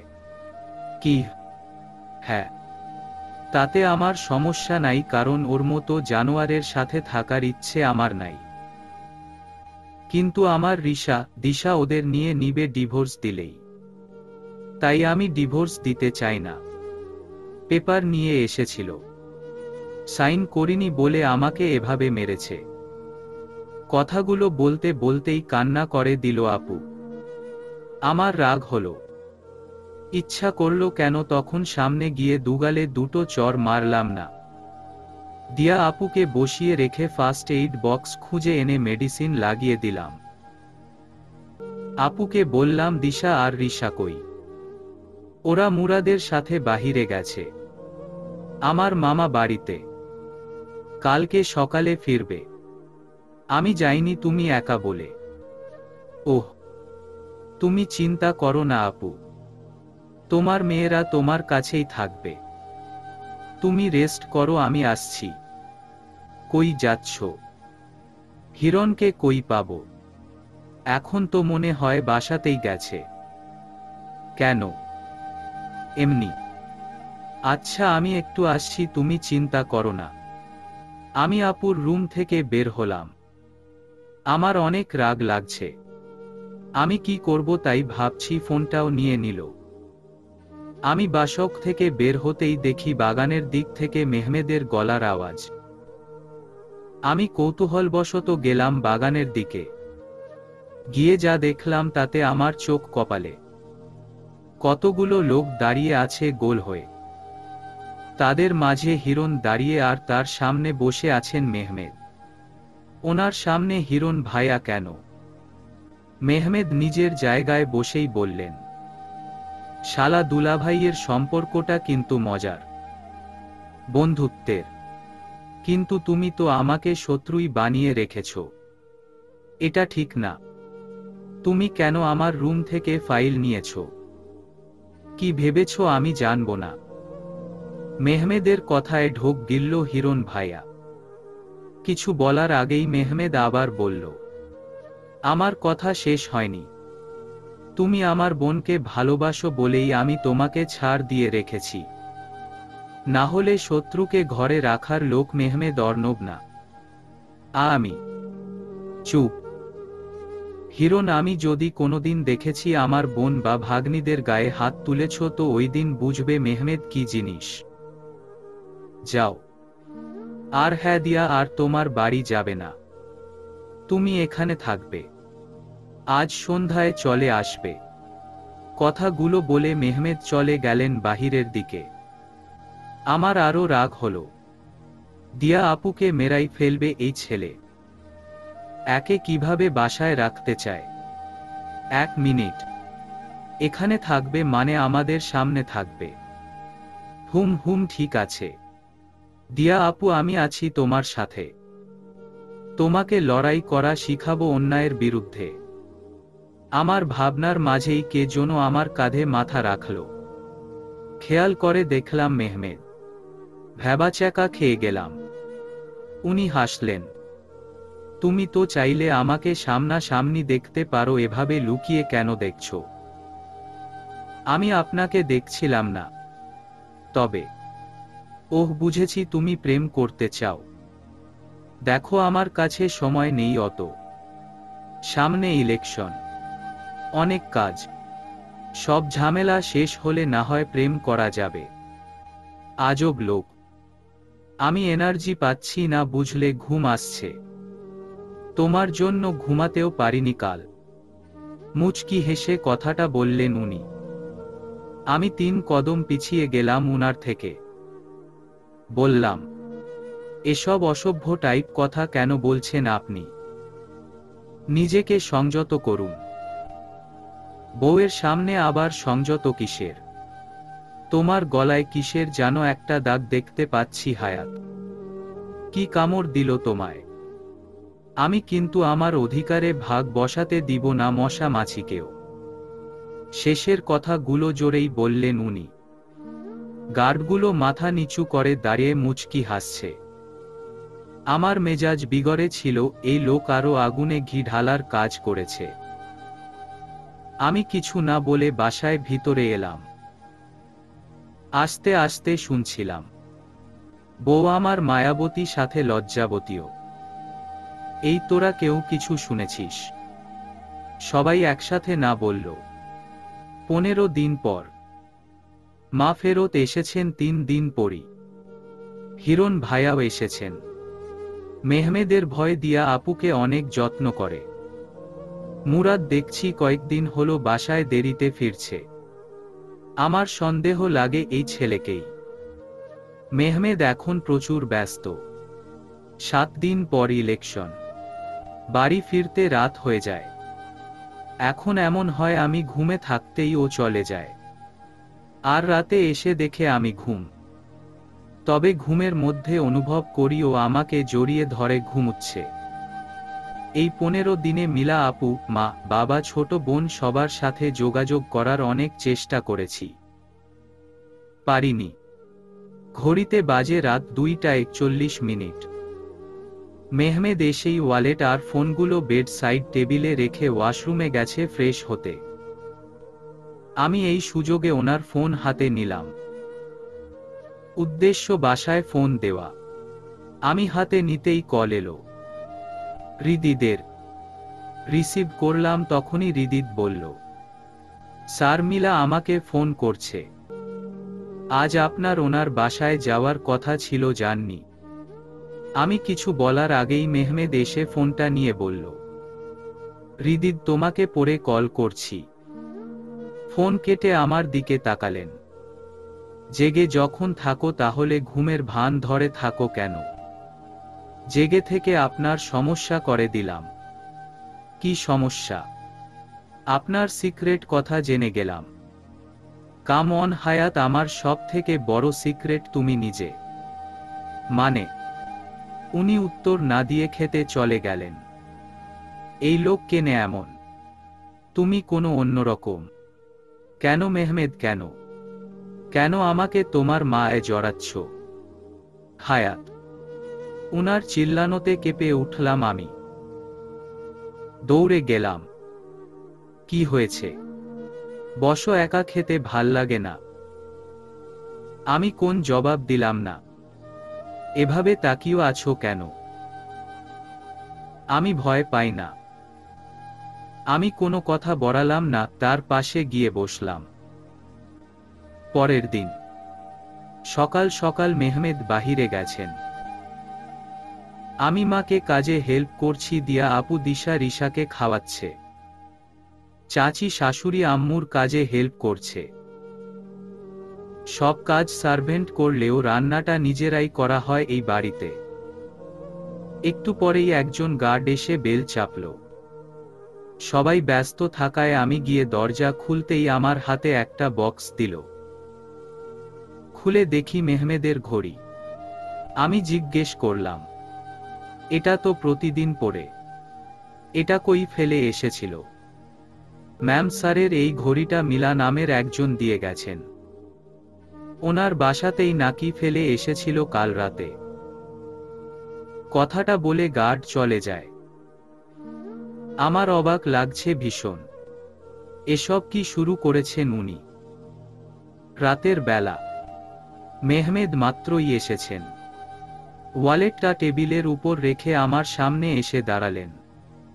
আমি বেডের এক সাইডে বসেছিলাম, বই পড়ছিলাম। উনি কিছুক্ষণ আমার সামনে দাঁড়িয়ে থেকে বেডে উঠে আমার কোলে মাথা রেখে শুয়ে পড়লেন। মাথাটা টিপে দাও তো হায়াত, ব্যথা করছে অনেক। আপু বলতেন, আপু আপনার সেবা করত। মানে? কি বলছো কি? যা সত্যি। আপনি আমাকে কেন ইউজ করছেন জানি না, তবে আপনি ভালো মানুষের নাটক করছেন এটা সিউর। আপনি গেম খেলছেন। মাথা ঠিক আছে তোমার হায়াত? কি সব বলছো? আপনাকে আমি বলেছি আপুর সাথে সব মিটমাট করে নিন, আমি নিজে হেল্প করব পারলে। কিন্তু না, আপনি আমাকে এক কথা শুনিয়ে দিয়েছে যে আপনি আমাকে ভালোবাসেন। এসব কোনো করছেন বলবেন মেহমেদ? আমি ক্লান্ত। আমিও একটা মানুষ, আমি মানিয়ে নিতে চাইলে এমন কিছু সত্যি সামনে আসে যে নিজের উপর নিজের ঘৃণা সৃষ্টি হয়। মেহমেদ উঠে বসলেন। আমার গালে হাত রাখলেন। আমি হাত সরিয়ে দিলাম। উনি হালকা হেসে বললেন, কি হয়েছে হায়াত? কি ভুল করেছি আমি, যার জন্য আমার বেগম এমন রেগে আছে? প্লিজ মেহমেদ, আমি পারছি না এগুলো আর নিতে। কি হয়েছে বলবে তো? আজ 1 মাস হয়ে গেছে। আপনাকে আমি এই 1 মাসে বহুবার বলেছি আমি আপুর সাথে আপনাকে মিলিয়ে দিব। আপনি সেসব মানেননি। আপনার কি সমস্যা বলুন তো? আপনার কি চরিত্রের? কথাটা শেষ করতে পারলাম না।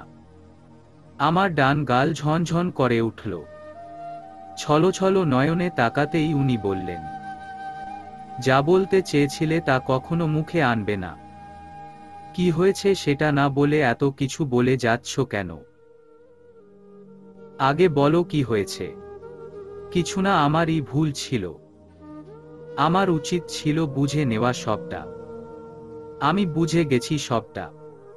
অধিকার জন্মে গিয়েছিল একটা, আর কিছু জিজ্ঞেস করব না। আমি রুম থেকে বের হয়ে এলাম। মেহমেদ মাথায় হাত দিয়ে সোফায় বসলেন। আমি দরজার আড়াল থেকে দেখছি। সামনের দিকে সোজা তাকিয়ে কিছু একটা ভাবছেন। এদিকে সেখান থেকে আমি চলে এসে ড্রয়িং রুমে বসে আছি। কখন যেন চোখ লেগে গেছে বলতে পারি না। সকালে ঘুম ভাঙতেই দেখি সবাই উঠে গেছে। মা আমার কাছে এসে বললেন, মেহমেদের সাথে ঝগড়া হয়েছে। আমি চুপ। আমি জানি কিছু একটা হয়েছে। অন্যদিন মেহমেদকে হাসি খুশি দেখলেও আজ ওর চোখে মুখে বিষণ্ণতা ছিল। আমি কিছু বললাম না। মা এবার বললেন, যাই হোক না কেন মা, তোমাকে আমার ছেলেকে ঠিক করতে হবে। কাকে ঠিক করব বলুন তো মা? কোনো মেয়ে মেনে নিবে এমন স্বামী যে দু একটা কথা কাটাকাটিতে বউয়ের গায়ে হাত তোলে? কি বলছো মা? মেহমেদ তোমার এমন কি কাজ করেছে?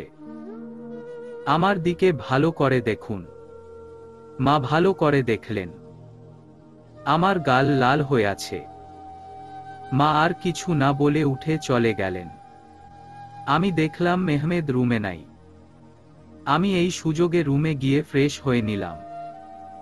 ফ্রেশ হয়ে নিচে নামতে নামতে শুনলাম মা মেহমেদকে বলছেন, আমি এমন কিছু তোমার থেকে আশা করি না মেহমেদ। তুমি কোন সাহসে হায়াতের গায়ে হাত তুললে? আমার মাথা ঠিক ছিল না আম্মু। এটা কোনো কথা না। এমনিতেই ও একটা ট্রামার মধ্যে আছে। তার উপর তুমি এমন করলে ও তোমাকে কোনোদিনও ভালোবাসবে না।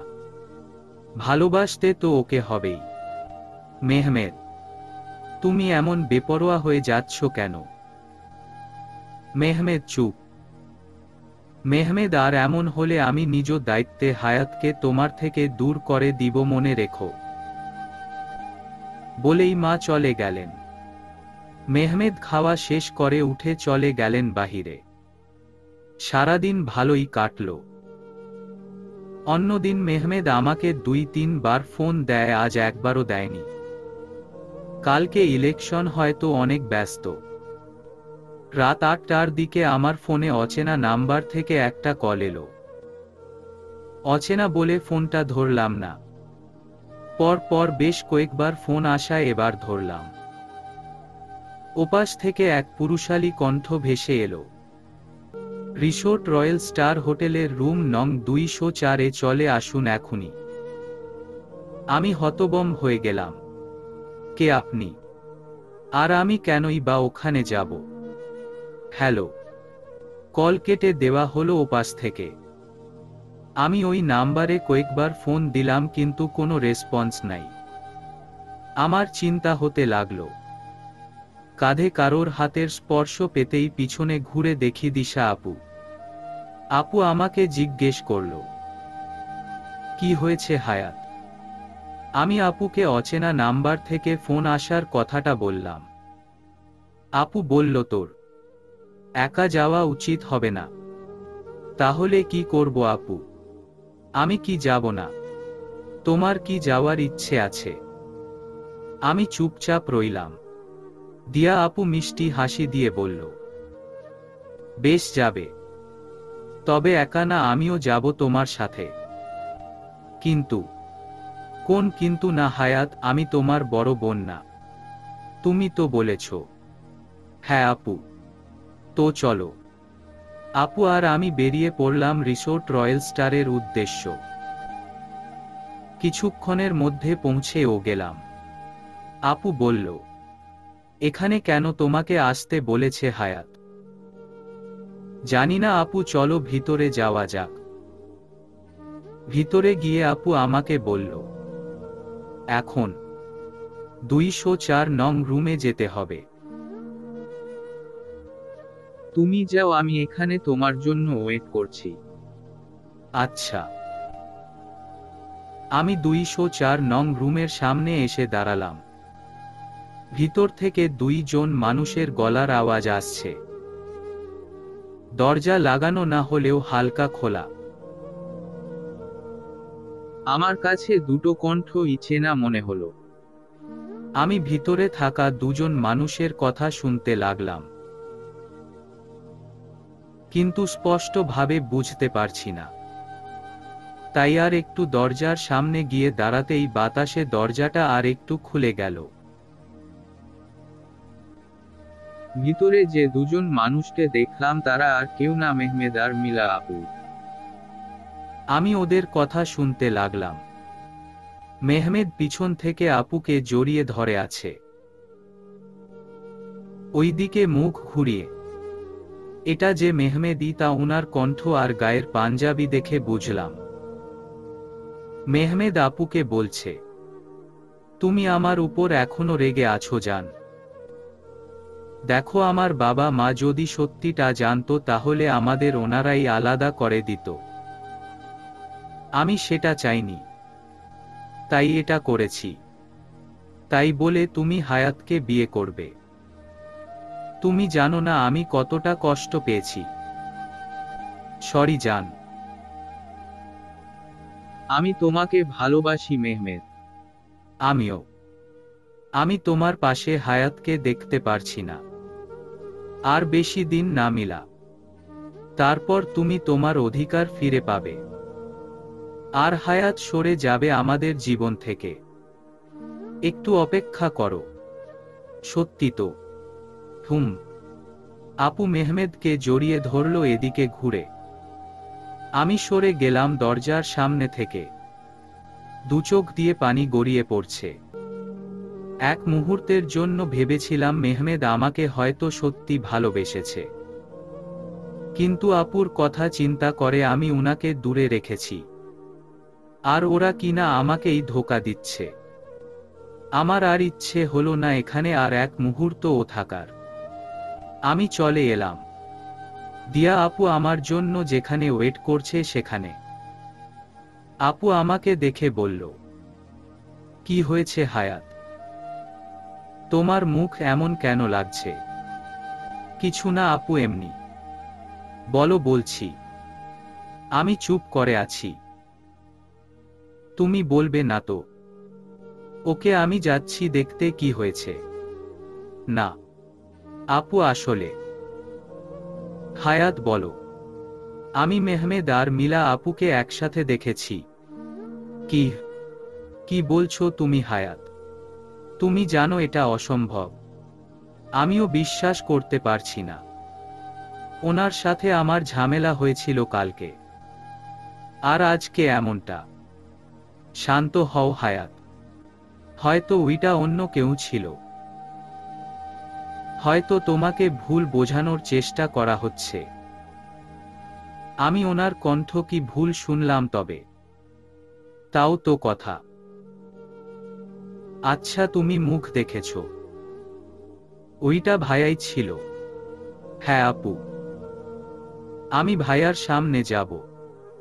কেন এমন করলো আমার জানা প্রয়োজন। আমার ভাইয়া তো এমন না। বলেই দিয়া আপু হনহন করে উপরে যেতে লাগলো। আমি হাত ধরে আটকালাম। মাথা নাড়িয়ে না করলাম যেতে। দিয়া আপু বলল, আমাকে আটকিও না হায়াত। আমি চাই না আমার মতো দ্বিতীয় দিয়া কেউ হোক। আপু আমার হাত ছাড়িয়ে রুমের সামনে গেল। তখনই দেখল কফির মগ হাতে নিয়ে রুম থেকে মেহমেদ বের হচ্ছে, ওনার পিছনে মিলা আপু। আমি দিয়া আপুর হাত ধরে সাইডে নিয়ে গেলাম। আপু বলল, আমাকে আটকালে কেন? তুমি তো দেখলে এটা মেহমেদের আর মিলা আপুই ছিল। এখন শুধু শুধু ওদের সামনে গিয়ে অপ্রস্তুত অবস্থায় পড়ার কোনো কারণ নাই। হায়াত, তোমার কপাল পুড়েছে, তুমি বুঝতে পারছো না কেন? আপু চলো বাসায়। কথা ঘুরাচ্ছ কেন হায়াত? এছাড়া করার আমার কিছু নেই।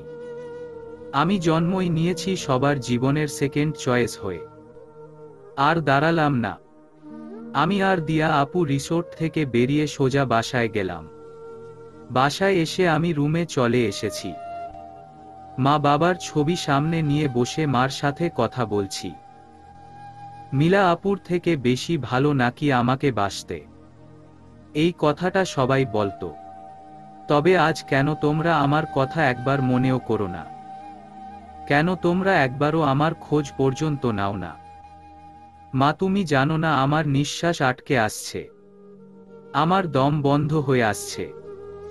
আমি এই ধোঁকা মেনে নিতে পারছি না মা। তোমার হায়াত আজ পুরোপুরি ভেঙে পড়েছে। যা একটু নিজেকে শক্ত করেছিলাম সব শেষ মা, সব শেষ। আমাকে ব্যবহার কর হচ্ছে মা। আমার খুব কষ্ট হচ্ছে। মনে হচ্ছে এই পৃথিবীতে আমি একা, ভীষণ একা। কেউ নেই আমার। আশেপাশের প্রতিটা মানুষ মুখিয়ে আছে কখন আমাকে আঘাত করবে। আমাকে ছোটবেলার মতো তোমার আঁচলের নিচে নাও না মা, যেখানে আমি সব থেকে বেশি নিরাপদ, যেখানে কোনো দুঃখ কোনো কষ্ট আমাকে ছুঁতে পারবে না মা। আমি তোমার কাছে যেতে চাই মা। আমি পারছি না মা। আমি ধোঁকা নিতে পারছি না। মিলা আপু আমার সাথে এমনটা কিভাবে করতে পারে মা, কিভাবে? আমার গগনবিদারী কান্নায় আজ হয়তো আকাশও সহ্য করতে পারেনি, তাই ভারী বর্ষণ নামিয়ে দিয়েছে ধরণীর বুকে। দরজায় করা নাড়ার আওয়াজে নিজেকে সামলে নিয়ে গিয়ে দরজা খুলে দিলাম। মেহমেদ এসেছেন। রুমের লাইট অফ, তাই মেহমেদ আমার বিধ্বস্ত মুখটি দেখতে পায়নি। মেহমেদ বিনা বাক্যে রুমে এসে লাইট অন করতেই আমি রুম থেকে বেরিয়ে গেলাম। সোজা ছাদে গেলাম। এমন বাজে চাপা কষ্টের অনুভূতি আমার আগে কখনো হয়নি। কত রঙিন ছিল সবটা। অনার্স প্রথম বর্ষের শিক্ষার্থী ছিলাম আমি। একটা অনুষ্ঠানে স্পেশাল গেস্ট হিসেবে মেহমেদ আমাদের ইউনিভার্সিটিতে আসেন। সেটাই প্রথম দেখা ওনার সাথে আমার। আমি ফুল দিয়ে বরণ করেছিলাম ওনাকে। সেই অনুষ্ঠান শেষ হওয়ার 15 দিন পরেই মা আমাকে নানু বাসায় পাঠিয়ে দেয়। এসে শুনি আপুর সাথে মেহমেদের বিয়ের কথা, যে আপুর সাথে ওনার বিয়ে হয়ে গেছে। পরের দিন আপুর বৌভাত ছিল। সেদিনই প্রথম এসেছিলাম এই বাড়িতে। আমি পা রাখতেই ফুলের বর্ষণ হয়েছিল আমার উপর। আমি ঘাবড়ে গিয়েছিলাম। মিলা আপু ছিল আমার সামনে স্টেজে দাঁড়ানো। তার পাশেই মেহমেদ দাঁড়িয়ে ছিলেন। ওনার চোখ ছিল আমার দিকে। অদ্ভুত চোখে তাকিয়েছিলেন সেদিন। হঠাৎ আমার সামনে এসে আমার হাত ধরে। হোঁচকিয়ে যাই আমি সহ উপস্থিত সকলে। উনি হাসি দিয়ে বলেন, ওয়েলকাম ঘরওয়ালি। কথা বলেই আবার পর মুহূর্তে হেসে বলেন, উপস, সরি, ফান করেছি, বলে আমার হাত ছেড়ে আপুর পাশে চলে যায়। তখনই মুরাদ আসে আমার সামনে। আমাকে বলে, হ্যালো মিস, আপনি ভাইয়ার শালি তাই না? হুম। আমি মুরাদ। ওহ, আমি হায়াত। ওয়াও, হায়াত মুরাদ, নাইস। মানে কিছু না, আসুন ভাবির কাছে নিয়ে যাই। এভাবেই আমার পরিচয় দুই ভাইয়ের সাথে। ওই দিনের পর থেকেই প্রায় আমার ফোনে অচেনা নাম্বার থেকে কল আসতো। আমি ধরলে কেটে দিত। ঘুম পেত তখন প্রচুর। রাতে ঘুমালে টের পেতাম না কখন সকাল হয়। সারাদিন ঘুম ঘুম ভাব চোখে থাকতই। আম্মুকে বলায় আম্মু বলেছিল ডক্টরের কাছে নিয়ে যাবে। তার মধ্যে একদিন মিলা আপু ফোন দিয়ে জানায় ডিভোর্সের কথা। সব এলোমেলো হয়ে যায়। বাবার মাথায় হাত পড়ে। সেদিন বাবা আমার সাথে অকারণেই দুর্ব্যবহার করে। আম্মু বলেছিল চিন্তায় এমন করে ফেলেছে। আমিও তাই ভেবেছিলাম। এসব কথা ভাবতে ভাবতেই কখন যে জ্ঞান হারিয়ে ফেলেছি বলতে পারবো না। যখন জ্ঞান ফেরে সামনে তাকিয়ে মাকে দেখি। মায়ের পাশে চাচি শাশুড়ি আম্মু। আমি চোখ খুলতেই দিয়া আপুও রুমে আসে। মা আমাকে উঠে বসতে সাহায্য করে। অন্যদিকে মুখ ঘুরিয়ে বলে, হায়াত, তোমার কাছ থেকে এমন ছেলে মানুষই আমি আশা করিনি। কড়া গলায় কথাটা শুনতাই কেঁপে উঠি আমি। দিয়া আপু মাকে উদ্দেশ্য করে বলে, থাক না বড় আম্মু, ভাবি তো সুস্থ হয়নি পুরোপুরি। তো হাত দিয়ে অসুস্থ হওয়া মানুষের উপর মায়া আসে না আমার। যাই হয়ে যাক না কেন নিজেকে কষ্ট কেন দিবে? তাহলে ফাইট করার শক্তি কই পাবে? মা আসলে আমি খাবার আনছি, খেয়ে ওষুধ খাবে। পা যেন বিছানার বাহিরে না যায় বলেই মা চলে গেলেন। মার পিছু পিছু চাচি শাশুড়ি আম্মু ও গেল। দিয়া আপু একা থেকে গেল আমার সাথে রুমে। আমাকে উদ্দেশ্য করে বলল, ভাইয়ার সাথে কথা হয়েছে তোমার? না। চমকে গেল দিয়া আপু। অবাক কণ্ঠে বলল, তাহলে তুমি ছাদে গেলে কেন? তোমার সাথে তো ভাইয়ার ঝগড়া হলেও ভাইয়া আড়ালে তোমার খোঁজ রাখে। তাহলে আজ কি হলো? একটু থেমে দিয়া আপু আবারও বল, তবে কাল যা দেখেছি তাই সত্যি। এখনো সন্দেহ করছো? নিজে চোখে দুইজনকে রুম থেকে বেরিয়ে যেতে দেখার পরও। একটা দীর্ঘ শ্বাস ছাড়ল দিয়া আপু। বলল, জানো আজ সকলে আমি ছাদে কাপড় মেলতে গিয়ে দেখি তুমি পড়ে আছো। সাথে সাথে সবাইকে ডাকি। মেহমেদ ভাইয়া সব দেখেও না দেখার ভান করে দ্রুত চলে যায় বাহিরে। মুরাদ তোমাকে রুমে আনে। আমি অবাক হই। মুরাদ? হ্যাঁ, মুরাদ। মেহমেদ ভাইয়ার এই কাজে বড় বাবাও রেগে আছে। আজকে ইলেকশন হচ্ছে তাই হয়তো চলে গেছে। কিন্তু বউয়ের উপর এমন অবহেলা করার মানুষ তো মেহমেদ ভাইয়া না। আমি হাসলাম আপুর কথায়। মনে মনে ভাবলাম নিয়তি কি এমনই লিখেছে আমার ভাগ্য। রাতের বেলা সারাদিন মা, ছোট আম্মু, চাচি শাশুড়ি, দিয়া আপু সবার সাথে ভালোই কাটল। সন্ধ্যার দিকে ঘুমিয়ে পড়েছিলাম। ঘুম ভাঙল রুমের লাইট ঝালানোতে। মেহমেদ এসেছেন। আমি দেখলাম উনি সোফায় বসে সামনের টেবিলে পা উঠিয়ে বসে আছেন, চোখ তার ল্যাপটপের দিকে। আমি উঠে বিছানা থেকে নামতে নিতেই মেহমেদ কড়া গলায় বললেন, এক পাও বিছানা থেকে বাহিরে রাখলে পা দুটো হারাবে। ল্যাপটপের দিকে তাকিয়েই আমাকে কথাগুলো বললেন। আমি বুঝতে পারি না উনি এমন কেন। আমার ভাবনার সুতো কাটে ওনার দেওয়া দ্বিতীয় ধমকে। তুমি কি বেশি বোরাবারি করছো না হায়াত? কি করেছি? তুমি রিসোর্ট রয়্যাল স্টারে গিয়েছিলে কেন? আমি অবাক হলাম। উনি তো আমাকে দেখেনি। তাহলে জানলো কি করে? উনি আমাকে আবারও একটি বললেন, তোমাকে আমি আগেই বলেছি আমার হাতের নাগালে থাকো তুমি সব সময়। তাই কখনো কোথায় যাও, কি করো সেসব আমার জানা। আমি তোমার কোনো কাজে বাধা দেই না হায়াত। তার মানে এই না যে তুমি আমার উপর গোয়েন্দাগিরি করবে। শেষের কথাগুলো রেগে বললেন উনি। আমি চুপ করেছিলাম, কিন্তু আমার রাগ বেড়ে গেল। আমিও বললাম, গোয়েন্দাগিরি আমি করিনি মেহমেদ। আপনি হয়তো ভুলে যান আমি এই বিয়েই এখনো ঠিকভাবে মেনে উঠতে পারিনি। আর সেখানে আপনার উপর অধিকার খাটিয়ে গোয়েন্দাগিরি করার মানেই নেই। এবার উনি ল্যাপটপ থেকে চোখ সরিয়ে তীক্ষ্ণ দৃষ্টিতে তাকালেন আমার দিকে। আমার রাগ গায়েব হয়ে গেল। উনি এর আগে আমার দিকে কখনো এভাবে তাকাননি।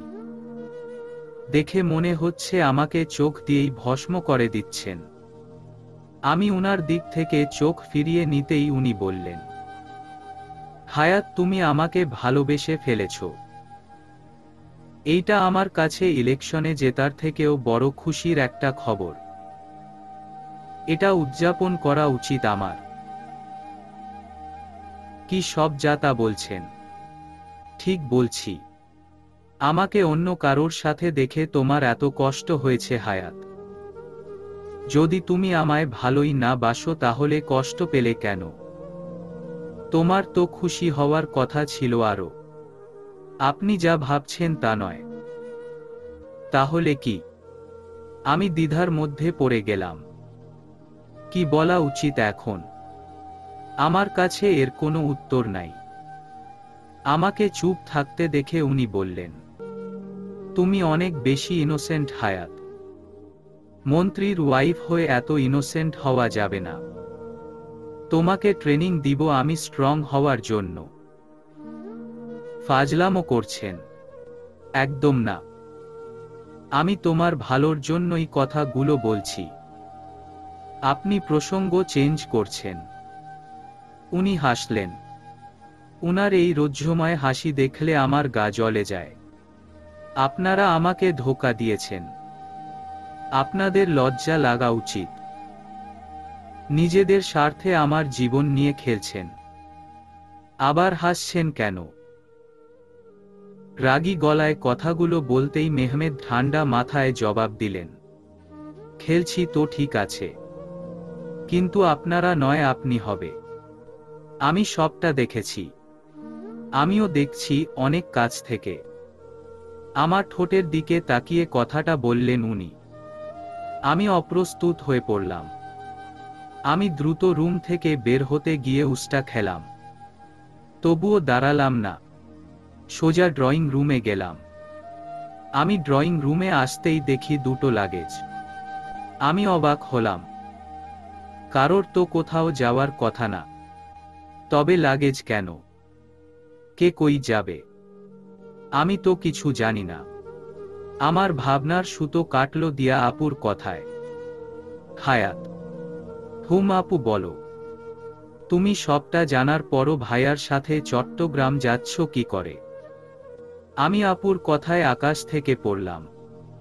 আমি চট্টগ্রাম যাচ্ছি? কই, কিছুই তো জানি না। আমি আপুকে বললাম, আমি তো কিছু জানি না আপু। আমার ঘুম ভাঙল একটু আগে। কি হচ্ছে কিছুই বুঝতে পারছি না। সে কি? ভাইয়া তো বাসায় এসেই বলল ব্যাগ গুছিয়ে দিতে। তুমি আর ভাইয়া নাকি 1 মাসের জন্য চট্টগ্রাম যাচ্ছ। আমি ভেবেছিলাম ভাইয়া কিছু বলবো কালকের বিষয়ে। কিন্তু ভাইয়ার মুড অনেক ফুরফুরে ছিল, কারণ আজ ইলেকশনে জিতেছে। এই নিয়ে ফোনের উপর ফোন আসছিল ভাইয়ার ফোনে, তাই আমি বলার সুযোগও পাইনি। আমি তবদা খেয়ে গেলাম আপুর কথা শুনে। আজ সকালে আর কালকে রাতের ব্যবহারে এটা মনে হচ্ছিল আমি উনার জীবনে জড় বস্তুর ন্যায়। আমার থাকা না থাকা সমান। কিন্তু এখন কি শুনছি এসব? আমি যখনই রহস্য উন্মোচনের কোনো একটা ক্লু পাই তখনই উনি আমাকে সব গুলিয়ে দেন।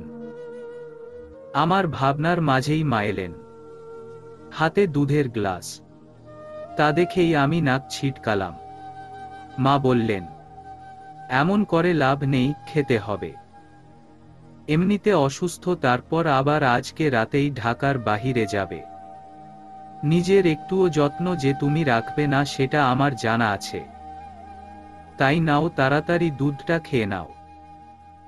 কালকে রাতের পর থেকে এখন পর্যন্ত তো আর জ্বর আসেনি। আমি মাথা নাড়িয়ে না করলাম। মা আমার হাতে দুধের গ্লাসটা দিলেন।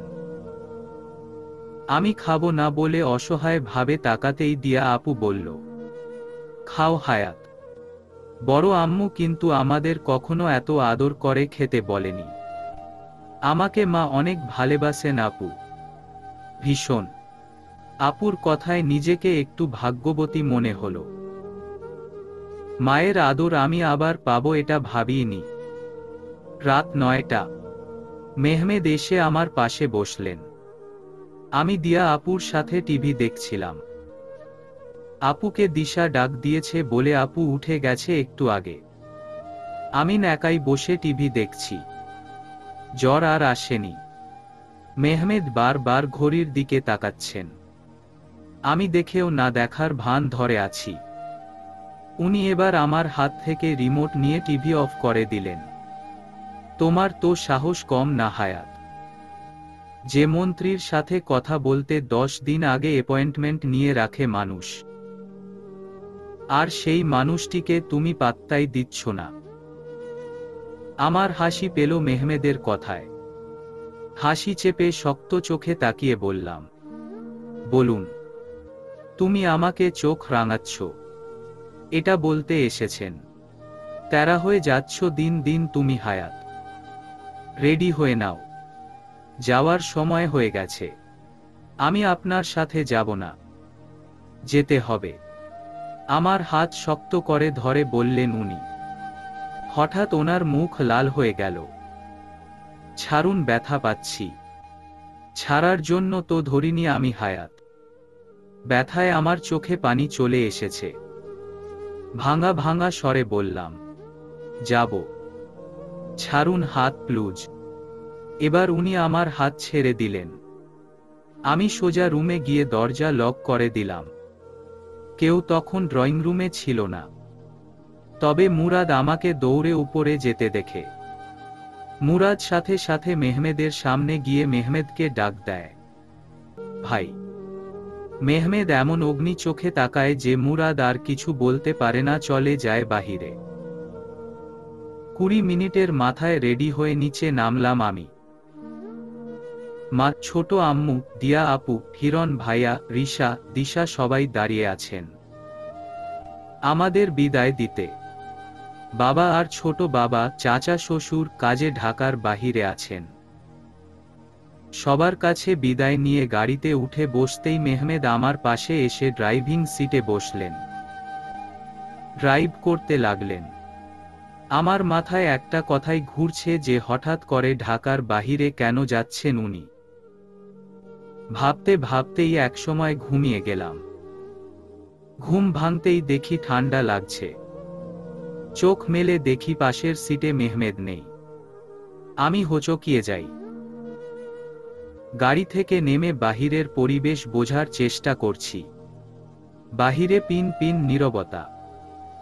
মেইন রোডের এক পাশে গাড়িটা দাঁড় করানো। মাঝে মধ্যে পাশ দিয়ে শো শো করে 2-1টা গাড়ি চলে যাচ্ছে। পরিবেশটাও কেমন শীতল আর ভেজা। মনে হচ্ছে এখানে বৃষ্টি হয়েছে কিছু আগেই। আমার মনে অজানা ভয় হানা দেয় হঠাৎ করে। মেহমেদ এমন এক নীরব জায়গাতে গাড়ি থামিয়ে কই গেলেন? আমাকে কি মেরে ফেলবেন? এসব আজগুবি চিন্তা মাথায় ঘুরছে। এমন সময় সামনে দেখতে পেলাম একটু দূরেই আলো জ্বলছে কোথাও। আমি আর কিছু না ভেবে সেদিকে গেলাম। আলোর উৎসর কাছাকাছি আসতেই দেখি এটা একটা টঙের চায়ের দোকান। আমি আরো একটু এগিয়ে যেতেই দেখি কেউ একজন উল্টো দিক হয়ে বসে চা খাচ্ছে। পিছন থেকে দেখে বুঝলাম এটা মেহমেদ। উনি আজ কালো রঙের শার্ট পরেছেন। পাঞ্জাবি ছেড়ে আজ শার্ট পরায় অন্য রকম লাগছিল ওনাকে। গাড়িতে বেশ কয়েকবার খেয়াল করেছি, আর চোখে তাকিয়েছিও। আমি ওনার সামনে গিয়ে দাঁড়ালাম। ওনার দৃষ্টি নিচের দিকে। একটু পর পর চায়ের কাপে চুমুক দিচ্ছেন। আমি ওনার সমানে দাঁড়াতেই মাথা তুলে তাকালেন উনি। ঘায়েল করা দৃষ্টি উনার। আমি 2 কদম পিছিয়ে গেলাম ওনার তাকানোতে। উনি আমাকে বললেন, ঘুম ভাঙল তবে। যেভাবে ঘুমাও একদম কুম্ভকর্ণের বোন লাগে। উনি স্পষ্ট খোঁচা দিচ্ছেন বুঝতে পেরেও কিছু বলতে ইচ্ছা করল না। উনি আমাকে চুপ থাকতে দেখে আবারও বললেন, চা খাবে? এই মামার দোকানের চা ভীষণ মজার। আমি মাথা নাড়িয়ে হ্যাঁ বললাম। উনি বললেন, বসো আমি আনছি, বলেই উঠে গেলেন। আমি গিয়ে বসলাম। অদ্ভুতভাবেই ওনার ড্রেসের সাথে আমার ড্রেসের কালার মিলে গেছে। আমি সেটা মাত্র খেয়াল করলাম। যান্ত্রিক শহর থেকে দূরে এমন নীরব একটা জায়গাতে বেশ ভালোই লাগছে আমার।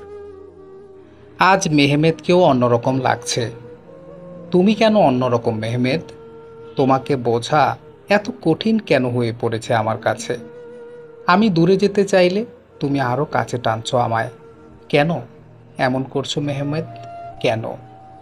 মনে মনে কথাগুলো ভাবা শেষ করতেই মেহমেদ এসে আমার সামনে চায়ের কাপ ধরলেন।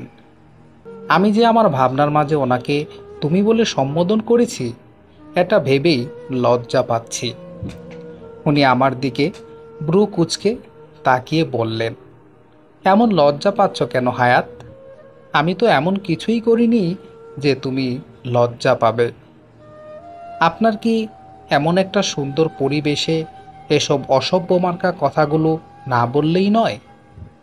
মেহমেদ একটু হাসলেন আমার কথা শুনে। চা খাওয়ার মাঝে মেহমেদের ফোন বেজে উঠল। উনি ফোন ধরেই বললেন, তোর ভাবি এখন তার হাজবেন্ডের সাথে ব্যস্ত সময় পার করছেন, তুই পরে ফোন দে। ওনার আবার এই অসভ্য টাইপ কথায় আমার কান লাল হয়ে গেছে। কথা শুনে বুঝলাম দিয়া আপু ফোন দিয়েছে ওনাকে। ওপাশ থেকে দিয়া আপু কী বলল সেটা শুনতে পেলাম না আমি। উনি একটু কথা বলে ফোনটা আমার দিকে এগিয়ে দিয়ে বললেন, এই নাও ফোন। আমি নিলাম, সালাম দিলাম। আপু সালামের উত্তর দিয়ে বলল, হায়াত, তোমরা এখন কোথায় আছো? আমি সঠিক জানি না আপু এই জায়গাটা কোথায়। ও আচ্ছা, শোনো, এদিকে তো একটা বিরাট কেলেঙ্কারি হয়ে গেছে। কি হয়েছে আপু? মিস্টার দিয়া আপু কথা শেষ করার আগেই মেহমেদ আমার কাছ থেকে ফোনটা নিয়ে কল কেটে দিলেন। অতঃপর আমি রাগে চোখে তাকালাম ওনার দিকে। উনি হেসে বললেন, বৃষ্টি নামবে আবার, গাড়িতে চলো। বলে চায়ের বিল মিটিয়ে গাড়ির দিকে হাঁটা শুরু করলেন। আমি পিছে পিছে যেতে যেতে বললাম, আপনি ফোনটা কাটলেন কেন? কিছু একটা তো হয়েছে যা আপু আমাকে বলতে চেয়েছিল, আপনার জন্য কথাটা শুনতে পেলাম না। মেহমেদ দাঁড়ালেন, পিছনে না ঘুরেই বললেন, আমরা শহর ছেড়ে সব সম্পর্ক থেকে দূরে এসেছি, এসব শুনতে নাকি? কই কি ঘটলো না ঘটলো? এখন থেকে যে কয়েকদিন ঢাকার বাহিরে আছি, প্রতিটা সেকেন্ড প্রতিটা মুহূর্ত তোমার নামে করে দিয়েছি আমি। বেটার হবে তুমি এসব চিন্তা নিজের মাথা থেকে বাদ দিলে। কথাটা শেষ করে উনি গাড়িতে উঠে পড়লেন। ওনার কথা শুনে আমার ভিতরে কম্পন সৃষ্টি হলো। উনি গাড়ি থেকে মাথা বের করে আমাকে ধমকের সুরে বলতে লাগলেন, হায়াত, কি করছো কি তুমি? আসো, গাড়িতে ওঠো, এক্ষুনি বৃষ্টি শুরু হবে। তোমার শরীর এমনিতেই ভালো না, চলবে।